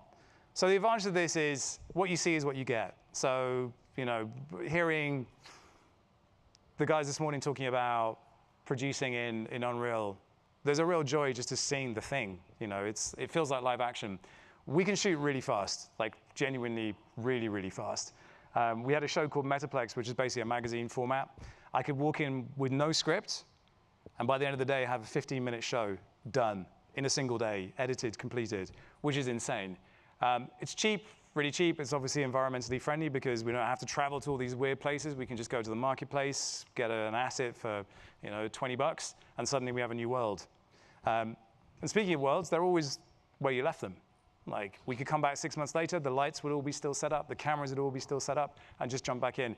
And what tends to happen when we shoot is we'll shoot 80% of what we need to do, get it into the edit, see what's working, see what's not, and then just go and do reshoots and just jump back in, pick up shots that we think we need, and then get back in. You can be any world and any character. That's amazing. That's genuinely amazing. I over the last 6 months, have just developed like a quiver of different characters, and it never ceases to blow my mind how when I step in the suit and I become the character, my body language changes, my voice changes, everything, because I can see it. It's really fun. We can combine with animated elements using Sequencer. We've got that multi-tracking thing. And there's a massively rich toolkit of logic provided by Unreal. We've only barely scratched the surface of what might be possible with a bit more time. And then we can use practical effects. That basically means that because it's an optical mocap volume, things have physics. They have gravity. And it's a hard thing to explain, but if I throw something up in the air, it lands in my hand the way it was supposed to. If I track a prop, it performs the way it's supposed to. And there's something about that that makes it just so immediate and believable. And it's driven by human performance with the mistakes and all. So a lot of the time when we're doing a show, we'll leave the mistakes in because it makes it feel more real. It's stuff that you wouldn't leave in if you were animating, or you wouldn't think to do because it would be too difficult to actually make it work for you. But we have the luxury of being able to flub. And I'll give you an example of that now. So the next clip is from a digital fashion pilot that we did. And we wanted to test ourselves by doing one of the hardest things I think we could have ever taken on, which is an unboxing. So if you know how optical cameras work in mocap, they have to see stuff. So you have a box, and you want to take something out of that box. The cameras have to see everything.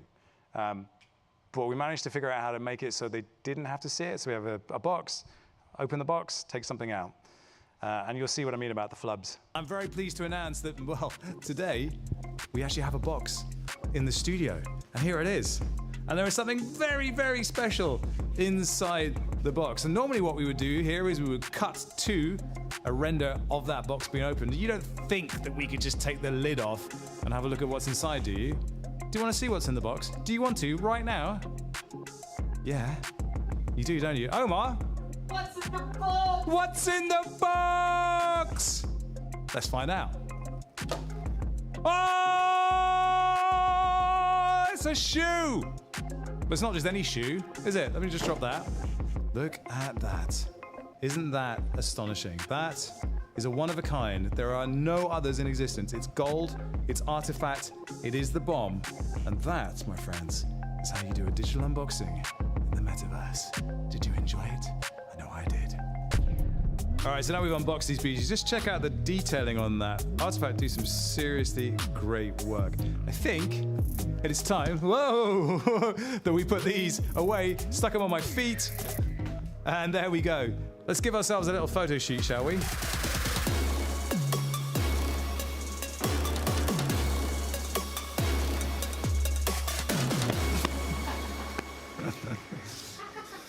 I fell off.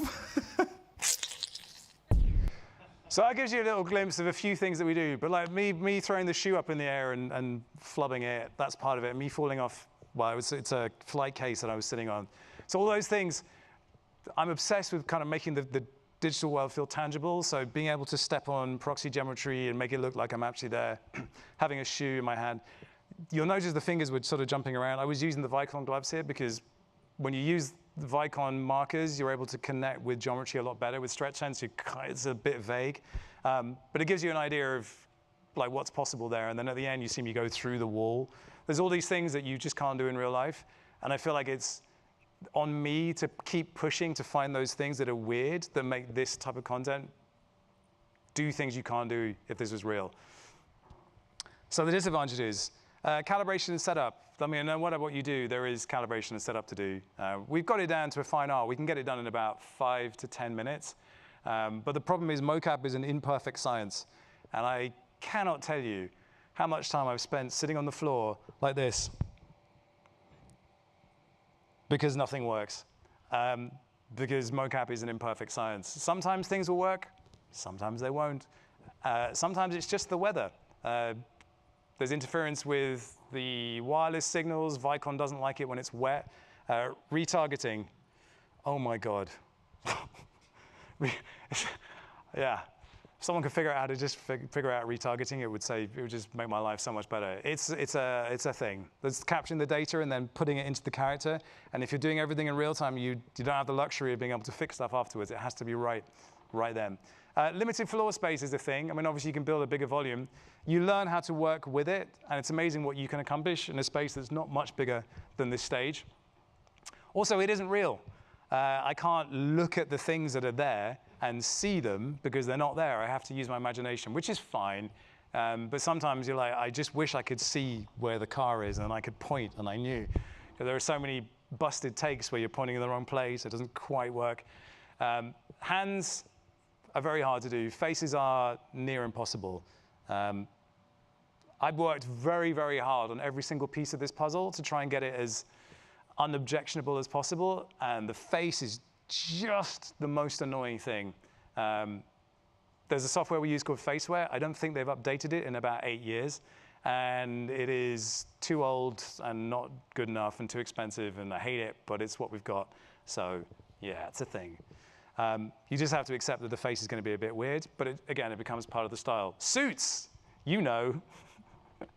The suits are, you put them on and they just scratch your legs for no apparent reason, and they smell, and they're sweaty, and they're not very flattering, and someone comes to the door with a parcel, and there you are. Something always breaks. Ain't that the truth? We're patching together a lot of different technologies together, and something always finds a way of not working. Fortunately, you get to the point where you know why it isn't working, But yeah, it's a problem. And then finally, the real-time performance itself. We're asking a lot of the system, and obviously working at speed as well. You can't optimize as well as you would want to, but there are certain situations where the engine is just not quite there yet. Certain textures get noisy, shadows get very noisy, you get moire, and certain things like transparency just work in weird ways, and suddenly an object or a texture won't respect the depth of field of the camera, and you have to kind of hack that. So there are things that you only discover as you're going through, and sometimes it works, sometimes it doesn't. And when we first started doing this, we were lucky if we were getting 12 frames per second, because we're piping all of this data into the system and asking a lot of the base computer, and it just couldn't handle it. So we did another kind of round of optimization about 6 weeks ago, and we wanted to kind of come up with the hardest test we could come up with for the system. So we went to the Electric Dreams scene and shot something in there, and it were kind of blown away, honestly. For years, these poor creatures have seemed beyond saving, derided and despised by the world at large for being fugly dummies with sub-zero cultural relevance. So can we, with our gleaming black monolith of wild genius, inspire a new age of civilization for these simian simpletons? So yeah, that should have killed us, because there's so much going on in that scene. The Matrix City sample is usually our benchmark for this, but it got to a point where every time we loaded it, everything crashed. So we didn't touch it anymore. But we loaded this scene in, and we thought, well, there's no way we would get decent performance out of it. We were getting 60 frames per second, and the beauty of 60 frames per second is it means you can also do slow-mo. So even though we're recording in real time, we can also slow down 50% and get genuine usable slow-mo out of the system. I was definitely not expecting that. So very much, we've got to the place now where I think we've maxed out what you can get from real time. And obviously we would expect in the future that technology will improve, the engine will improve. So if we use where we are now as a benchmark, I can hold it up and show it to people and say, products can look good, the frame rate can look good, and we can take complex things like that and also make them look good. So now we're going to use cases and monetization. What? Where? How much? It's a very good question. So we've made a bunch of shows. We made this magazine show called Metaplex, which is about NFTs. Boo, boo. Well, we made the Hypermodo digital fashion pilot. We did 2 episodes of a show for Black Mirror. Yes, the Black Mirror. Where I wrote 2 short films and about this character that I portray losing his identity and believing that the world around him wasn't real, and what could he do about it. We have a show called Maps, which was aimed at the UEFN market with a female character. We had a car show called Wilder Wheels, which spawned a talk show called Wheel Talk. And then we did a one-off for a brand called Restless, where we took some of their characters and did a kind of Saturday Night Live style comedy skit with them. And we've done so many different types of content, so many different types of verticals. There's so many things I could show you, but I'm going to show you one that, for me, isn't the most polished piece of work at all, but it does give you a glimpse of where some of this might be able to go, and it's to do with live music and live performance. So I'll talk about that, but let's watch it first.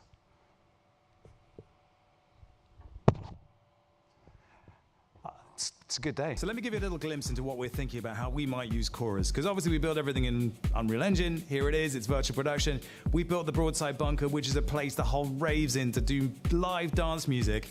And I've always wanted to be able to play the guitar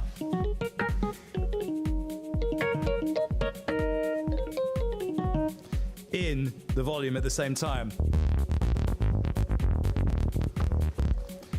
And, well, I prepared a little house track just to give you a little glimpse of how that might work. This is Chorus in the background and me on the top. Now, these visuals behind me, they're responding in real time to the music as well. Now, this is the most basic version of it we could build, but you can start to see how all of this starts to respond to all of that at the same time. And it's not just that, is it? Because like raving on your own is no fun. If you look over there, I pointed in the wrong direction. If you look over there, you might see someone. And who is that? Well, that's someone who's actually dancing in the other room, live mocapped using radical motion into the volume at the same time. So we can have people in here dancing away, grooving away in Unreal Engine. Chorus is providing the soundtrack. I'm jamming on the top.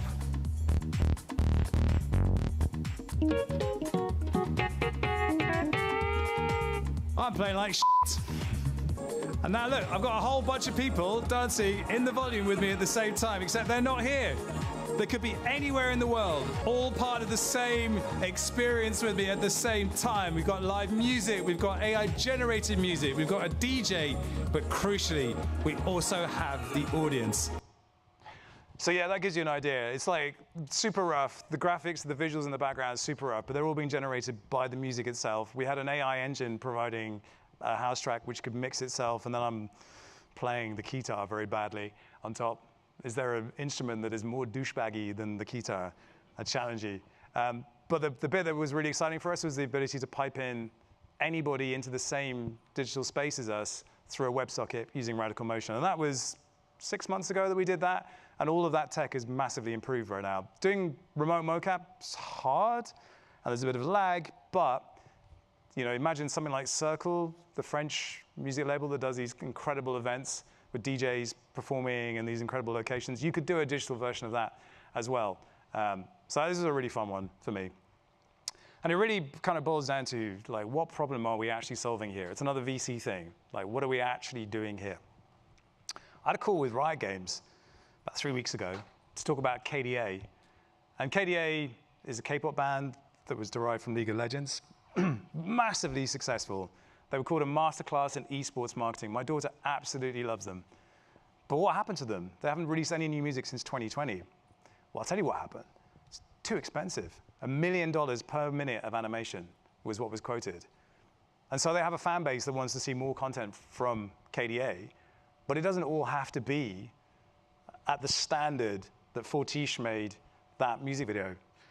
And it's, when you think about it, you look at, Gen Z watching TikToks, they don't care about production quality. They just want to be entertained. And so for me, the insight about what we were doing is that if the content was good, and by that I mean entertaining, it didn't have to be of the highest production value. It didn't have to be the most polished piece of animation. You could get away with something that was just relatable and immediate. And if we could get to that idea of, like, it's just someone filming on their phone, then it would have some value to Riot Games. So that was an interesting phone call. Here are some other verticals that you could think about potentially. Reactive social content. Obviously, if somebody tweets in the morning, can you respond to that tweet within 2 hours and get them something? Yes, you absolutely can. We talked about digital fashion. Some of the things that we do in the digital fashion show is I can just switch garments. I can point at my feet and change my shoes. I can walk through a wall and be in Australia and do a shoot right there. There are so many different ways to do digital fashion.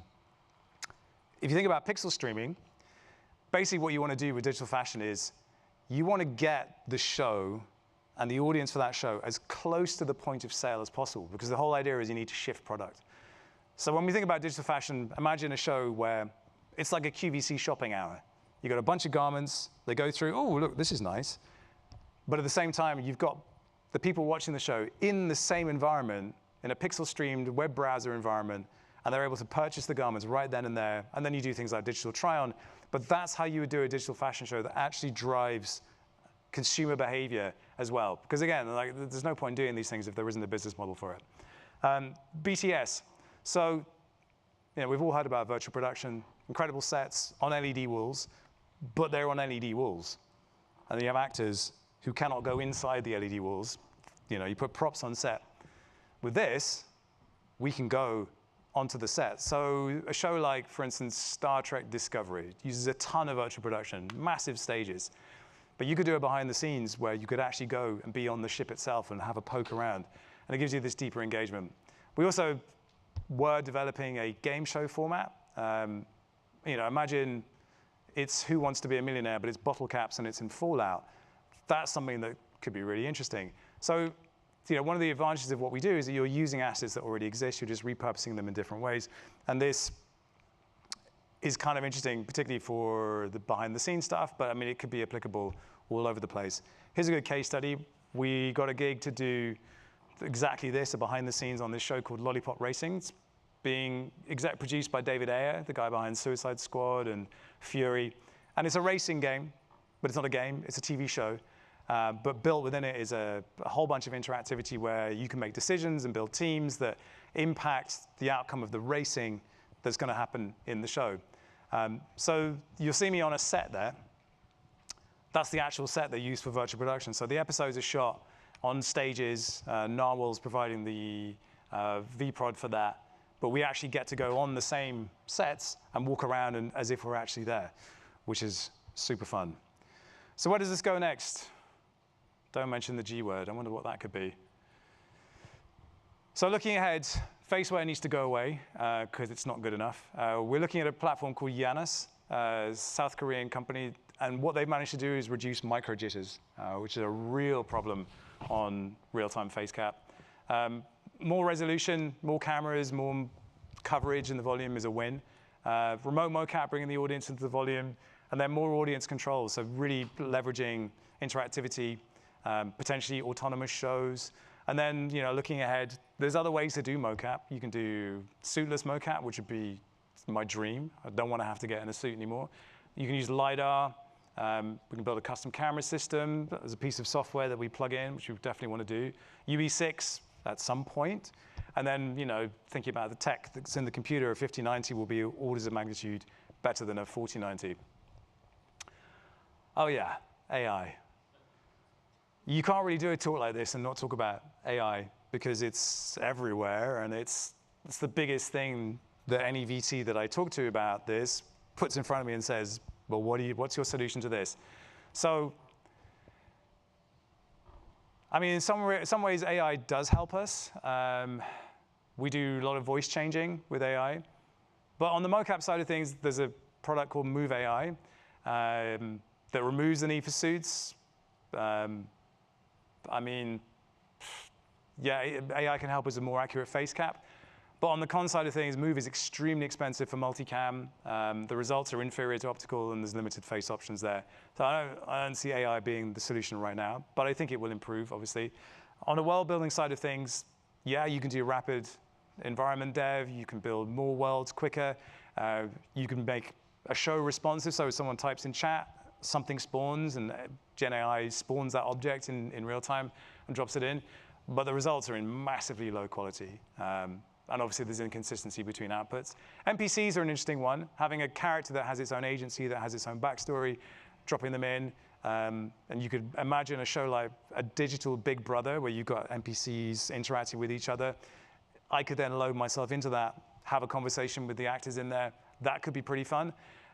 But they're not there yet. Massive latency, and the interactions is so clunky.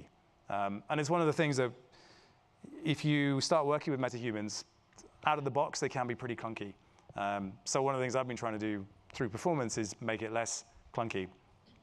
Reskinning is a really interesting one. So imagine we're using TVmatics or using the system for basically doing a kind of animatic pass on a show, and then use something like runway video to video to reskin the whole thing and up-res it. Could be interesting. Again, it's text to image right now. It's slow and a little inconsistent. And then I worry that you would lose the human touch. And obviously, it's not real time. And for us, we want to be able to shoot, get it to the editor, and off we go. So now comes a bit where we will get some Q&A. I will play a video. But that doesn't mean we have to duck out of the live stream for reasons that will become clear shortly.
right, hello everyone. Thanks for joining me and spending your last session of the day with me.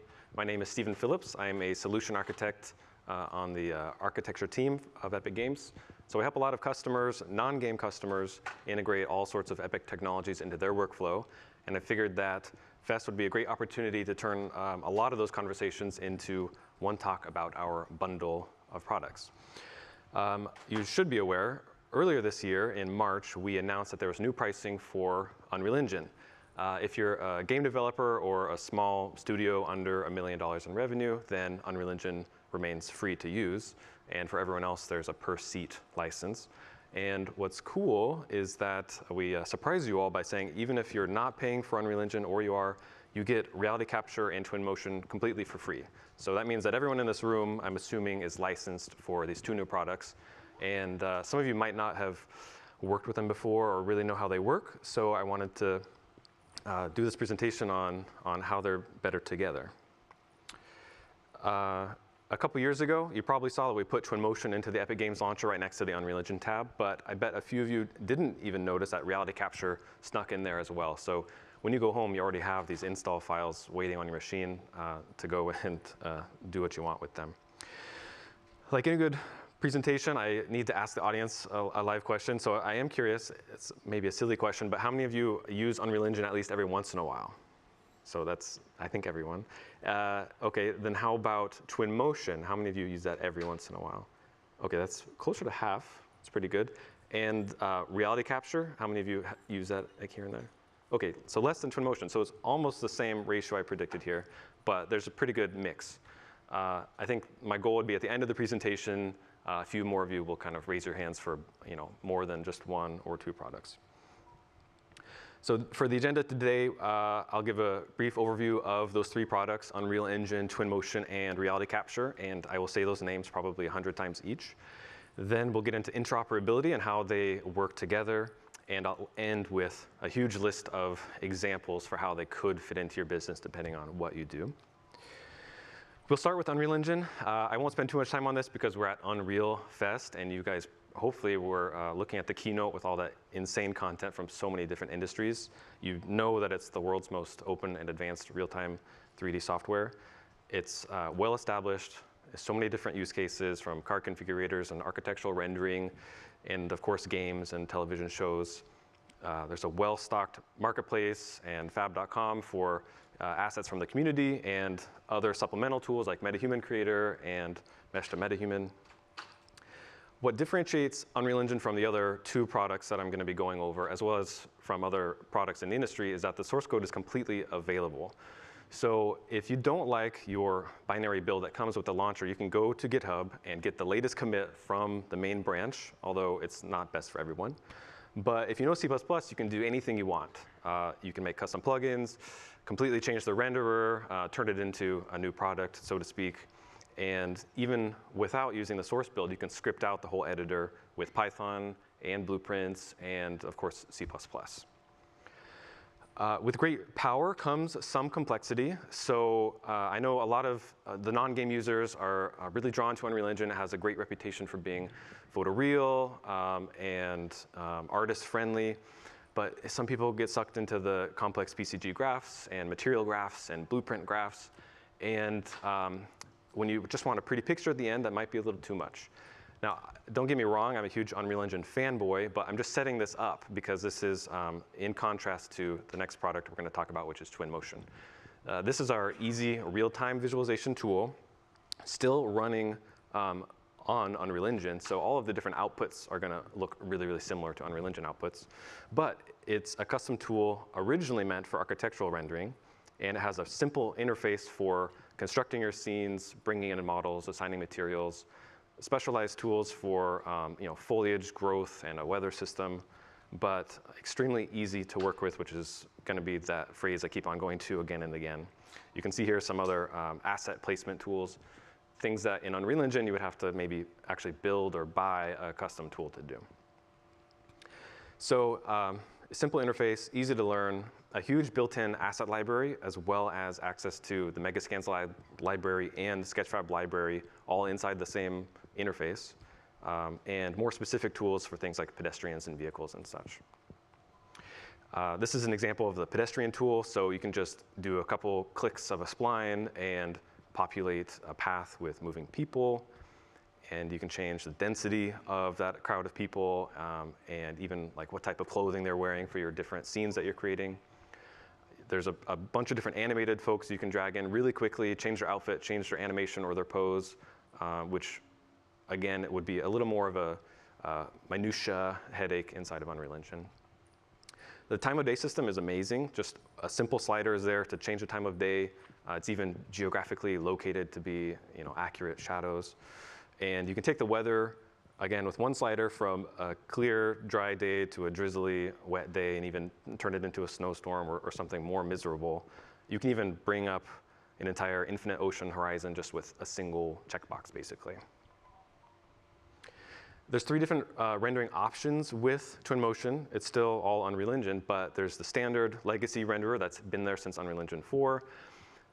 This year we introduced Lumen, which gives you a lot better reflections and global illumination, ambient occlusion. And then when you need that perfect pixel, the path tracer is extremely simple to just flip on like a switch. And you can get the perfect depth of field and the perfect translucent materials and the perfect reflections with whatever sample count that you want. Exporting stuff from Twinmotion is extremely simple compared to the movie render queue system of Unreal. You can, of course, do still renders up to 64K with the tiled rendering, animated videos, 360 panoramas, which can also be a stereo panorama for a lightweight VR experience. And besides static content, you can even export the entire executable so that you can hand it to somebody else and they can explore your 3D scene in real time. And for the panoramas and the presentation file, there's a really cool option called Twinmotion Cloud. This is the one exception for those licensees who are the game developers or the not paying per seat. That's only available for those users. But this is an example of the panorama set. So in Twinmotion, all you do is you define different camera locations in your 3D scene and render them out. And we will create the user interface for a Matterport style experience. We will stitch together the virtual tour for you, and we will even host it for you on our website. So you can take just a simple URL link and embed it in any website you want, and send this around to people as an easy way to deliver content without trying to learn other third-party tools or write this yourself. It's a really similar concept for that Twinmotion Cloud. This looks like it's just a set of images and videos, but actually this is the real-time Twinmotion scene running in the cloud, and we are hosting it for you, and you're not paying for the minute. So you can pause this animation, go into a construction phase, which is basically an animation tool inside of Twinmotion, interactively tweak things, and even go and change that time of day. And because it's a full real-time scene, you're not just stuck in that camera. You can actually fly around and explore. So it's an extremely flexible and easy way to deliver your media to external stakeholders or just share it with other people.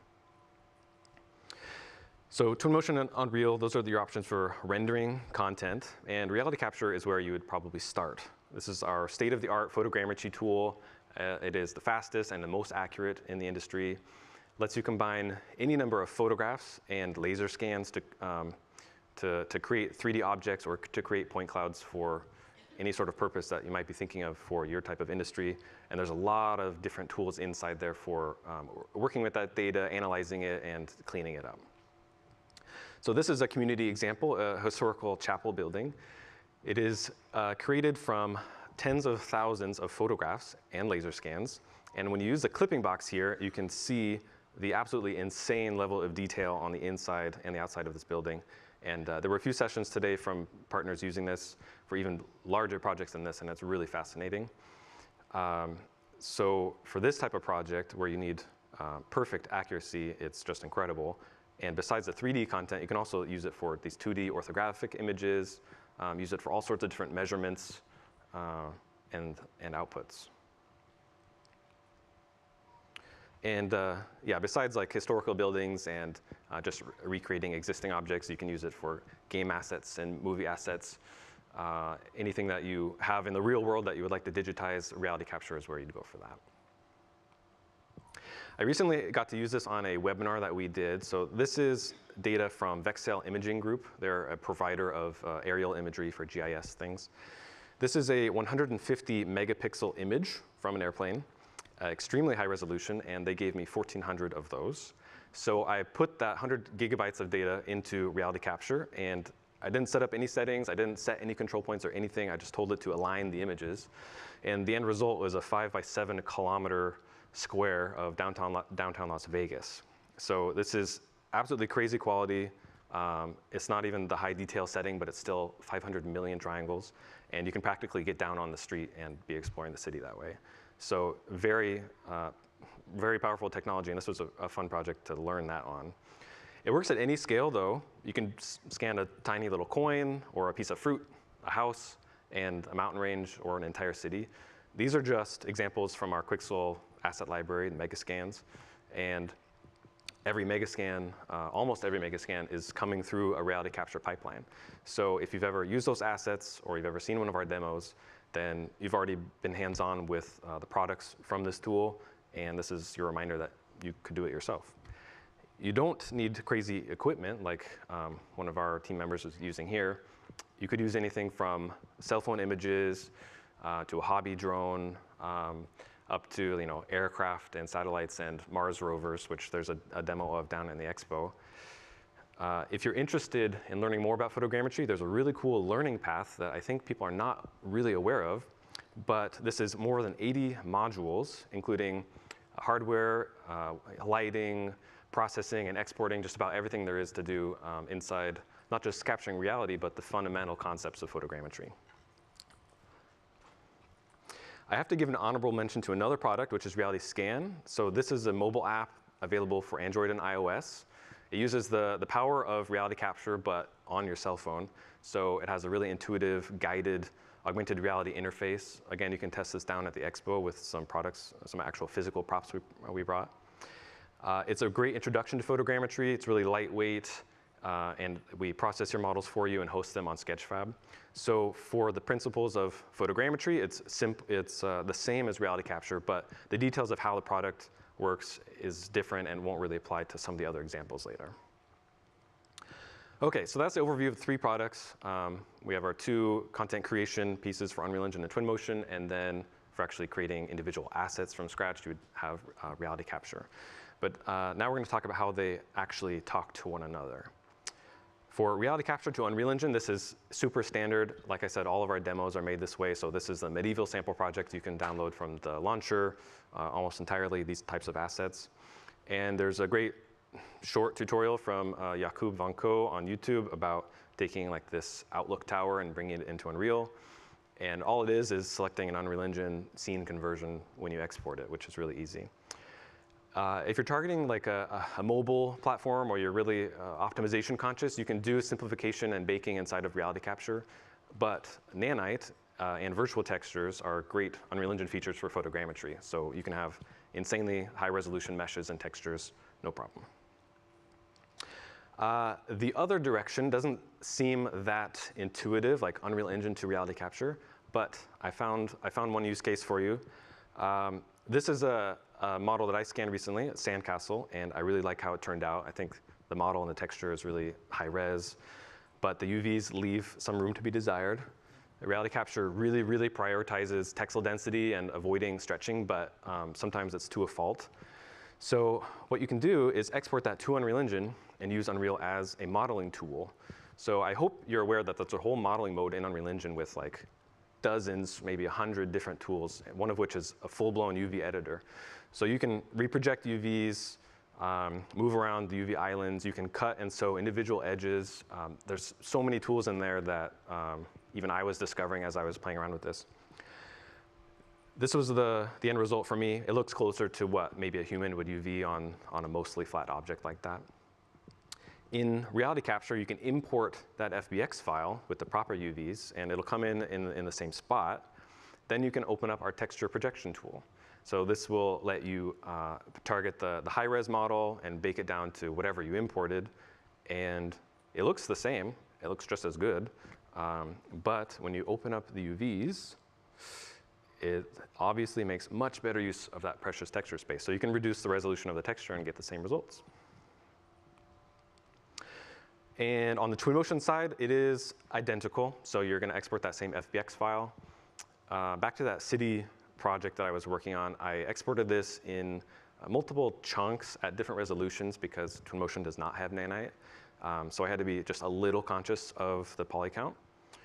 And here it is in Twinmotion, but the red building is actually a separate reality capture scan done with a drone, courtesy of Aero AI and Canada Design. But together, they make a cohesive city where you have the insane scale of the 5 by 7 kilometers and a little extra. But down on the street, you still have the life, and you can place your cameras and place your people and have it run in real time.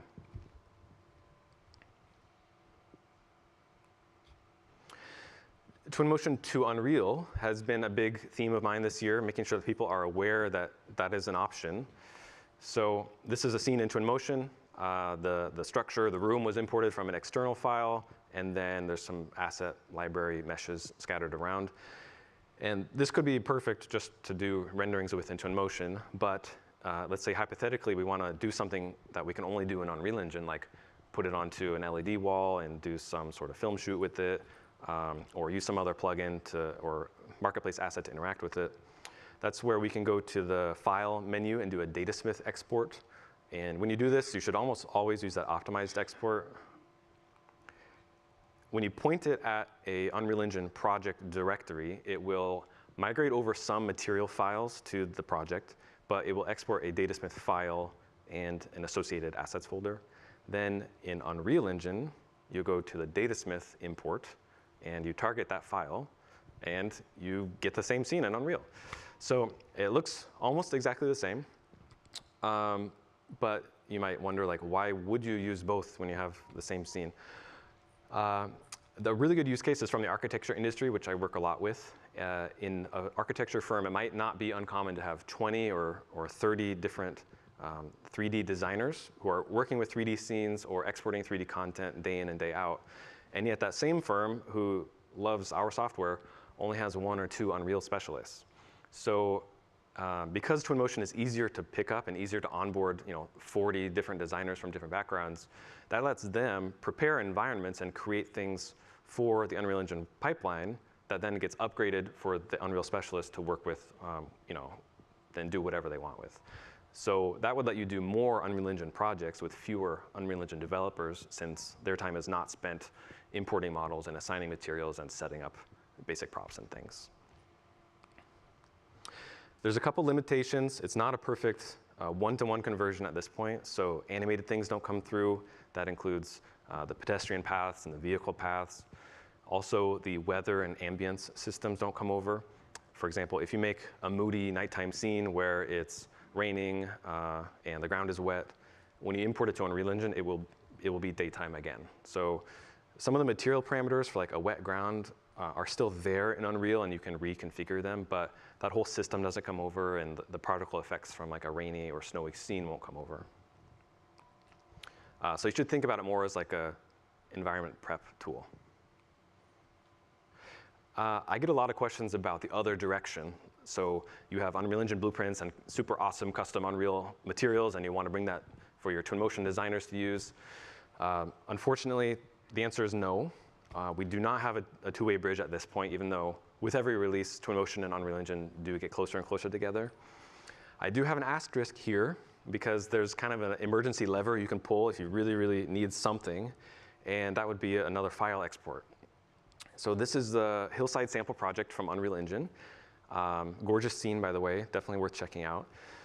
And let's say I wanted to render it in Twinmotion for some reason, or use it to populate all those cool animated smart assets.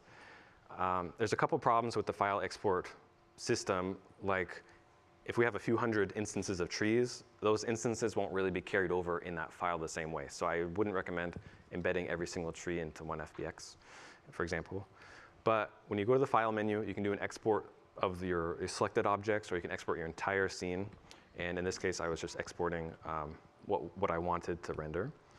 And you get a few options for your file format. You get to pick from FBX, GLTF, GLB, OBJ and USD if you have that plugin enabled. For the Twinmotion workflow, I recommend the GLB format, only because it will embed the textures for you, so you don't have to set up other materials inside of Twinmotion. But the other file formats can also export the textures if you want to reassemble it. These are some of the settings. The GLB, by default, I think, is going to actually bake down your textures to your meshes. So like a whole material graph from Unreal is not going to come over into Twinmotion or into that sort of file format. So all of your UV scaling and fancy effects and macro variations is not going to translate as well. So this is the result in Twinmotion of that export. It's not as nice. You know, the textures and the fancy materials didn't come over, and I had to leave out the trees. But maybe somebody wanted this as a reference so that they could just put other objects into the same place for a different part of the workflow. Or perhaps you have an Unreal Engine scene that you just want as background assets for a Twinmotion render. There's a couple use cases I can think of, but this is really your only option for going backwards from Unreal to Twinmotion. So to recap on the pros and cons of both softwares, it usually comes down to complexity of the inputs and the interface versus the complexity of possible outputs. So Twinmotion is really easy to pick up and learn. You could probably do it in like an hour or two with a couple of tutorials. Simple to export media with, but you're locked into the Twinmotion box. Like you can't, there's no third-party asset library for Twinmotion specifically. You can't have your plugin running in Twinmotion. Whereas Unreal Engine, there's a steeper learning curve, there's a much bigger download size, but you can do anything you want. So I hope you better understand how these different products can work together, talk to each other a little bit, depending on your project use case. Next, I want to talk about industry use cases. It's going to be a little wordy, I apologize, but there's just so many different examples to cover too quickly. The gaming industry, Unreal Engine is an obvious choice, you know, the best game engine ever.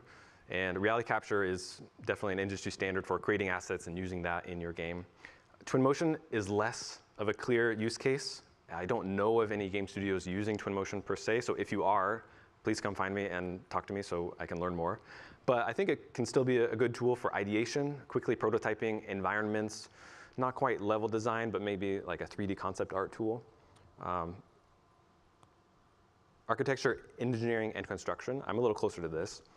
Reality capture gets a lot of bonus points for this industry because it actually has a lot of specific tools just for that. So once you've processed your environment or your building, you can actually capture those top-down orthographic images, do the digital site model data, do all sorts of different measurements and contours, and use it for actual engineering and construction stuff.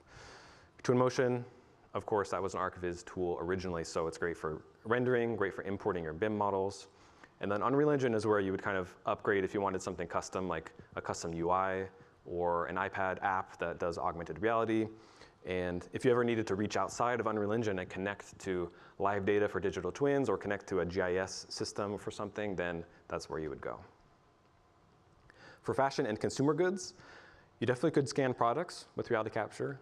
You can also scan people, so you can use the mesh to metahuman process to turn like a real person into an animated and rigged metahuman for something like a fashion shoot or a digi-double. Twinmotion is great for easy pack shots, so you can have basically a template project for all the different camera angles and lighting and environments, and then just quickly render out all of your standard product imaging. It also has a substance integration, and we can show you this down at the booth. So any substance material files, you can get access to all the parameters and quickly iterate on different material designs. Unreal Engine is where you would go for more creative endeavors, like you can do a full-blown cloth simulation in Unreal using Chaos Cloth. You can import things from Marvelous Designer, or you can import a pre-simulated piece of clothing or other meshes into Unreal. And if you want to do something like a virtual fashion shoot, we have a lot of mocap solutions, and of course you could get into virtual production if you want to make commercials for your products. For manufacturing and automotive, you're less likely to use reality capture for like a freshly machined metal part or shiny car paint surface. But I think you could scan a clay model sculpture and digitize that, so CAD designers could use it as a reference for the 3D models. Twinmotion is getting a lot of traction in the automotive industry, and we have a lot of plans for how to improve that. We just came out with a bunch of new car paint shaders and fabric shaders that work well. And the path tracer is not only the same amazing path tracer as Unreal Engine, but it's even easier to set up and use. Unreal Engine is, as you heard in the keynote, Unreal Engine is already being used by most of the top car companies, anywhere from design review to the final car configurator, pixel streamed on a public-facing website, tied to a real inventory system and a real customer billing system. So you can go crazy in that regard, and you can also go crazy on the pipeline management. So in Twinmotion, you import your model and you get a few options for how to merge it or to leave it unmerged. Whereas in Unreal Engine, you can define every detail of that through interchange or data prep. So treating different meshes and pieces differently and applying custom logic to every single model. For simulation and training, reality capture, again, just capturing those big, large areas is great for that. With the added benefit that reality capture can export a 3D tiles format. That is the CCM format. If you've seen any of the demos with like Google Earth data streaming into Unreal Engine, that means that you can have your photogrammetry content streamed in and geolocated to line up with all of that data in a standard way, which is pretty powerful for this type of industry. Unreal Engine is definitely well established, doing training simulators like flight sims or combat sims, and gives you plenty of opportunities to integrate custom hardware, custom displays. Twinmotion, we see less of it here, but I think it can still be a good tool, again, for that team of designers to do scenario creation and prepare UE environments for Unreal Engine. It's already got this massive library of architectural and city street assets and even rubble and things like that. Media and entertainment is the last one, I promise, of the industries. Of course, you can create digidoubles of props as well as your actors. And there's also examples of volumetric performance capture. So that's basically a photogrammetry solve of a person once per frame, which is really cool.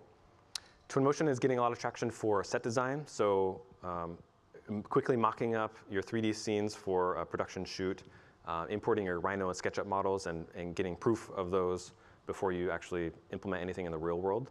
There's even an LED wall tool inside of Twinmotion to do some basic tech viz and make sure you can position cameras and lights and walls where you want. Unreal Engine is definitely established in media and entertainment.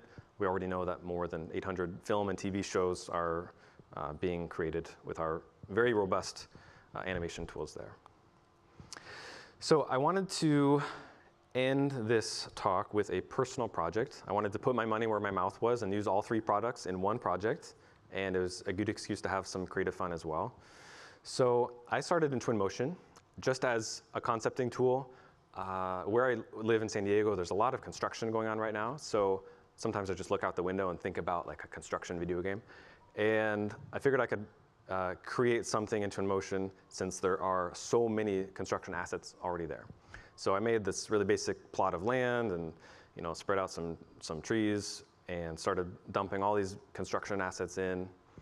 And so I was imagining you could manage your resources for the construction game and make sure that the different stages were on time to finish a building.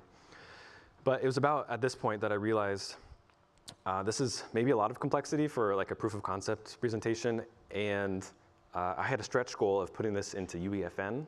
And that has a more strict limit on how many assets you can have. So I started thinking about if this maybe could just be a smaller scale example that would be stylistically easier to manage for this project. The Twinmotion library also has direct access to the Quixel Megascans. And I started bringing over some tools, like a hammer and an anvil. And I figured that maybe you could be like creating your own resources, like you have to forge your own steel and you have to cut your own wood, and that would be a fun way to think about a construction site. And this is all a true story. I was literally just playing around and decided to record it.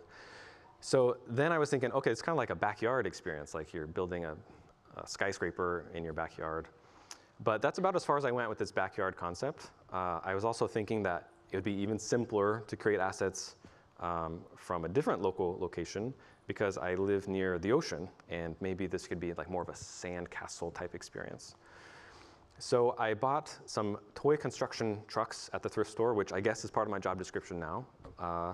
And this is 250 images, which I put into reality capture, and this is the result. It's really not bad for what I needed it to do.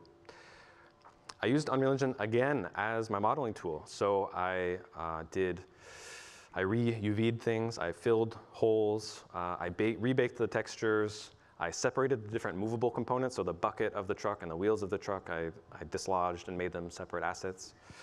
And this way, they could be animated and rigged like this.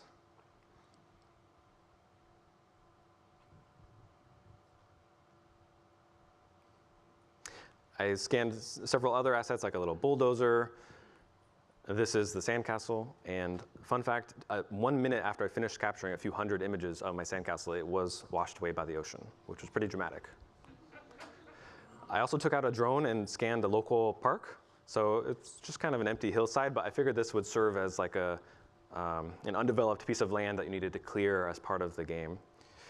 So I didn't get as far as real gameplay, but I hope from this animation you kind of see where I was going with it.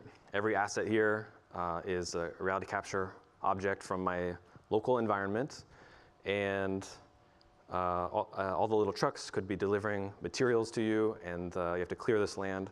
But there's an impending tide that's coming in and threatening to wash away your structure, so you have to make sure it's robust enough to withstand that. Based on the progress so far, I don't think whatever I'm building here is gonna really survive and make the cut, but it was fun to destroy it anyways, virtually.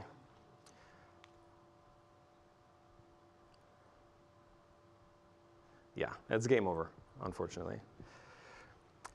So I have one more bonus product for you, because that's just what we do here. We have a lot of products in the Epic ecosystem. But because I made this animation inside of Unreal Engine, that means it wasn't too hard to migrate it over to UEFN. So now my custom reality capture game is suddenly available inside of Fortnite, and it can be published to hundreds of millions of players onto every platform, which is really mind-blowing, and it's also just what we do here at Epic. So being able to use this bundle to create this sort of example and show that, that we're empowering you to do something like that, I think was pretty fun, and I hope by the end of this, you kind of have some new ideas for how you might use this in your own projects. So thank you so much.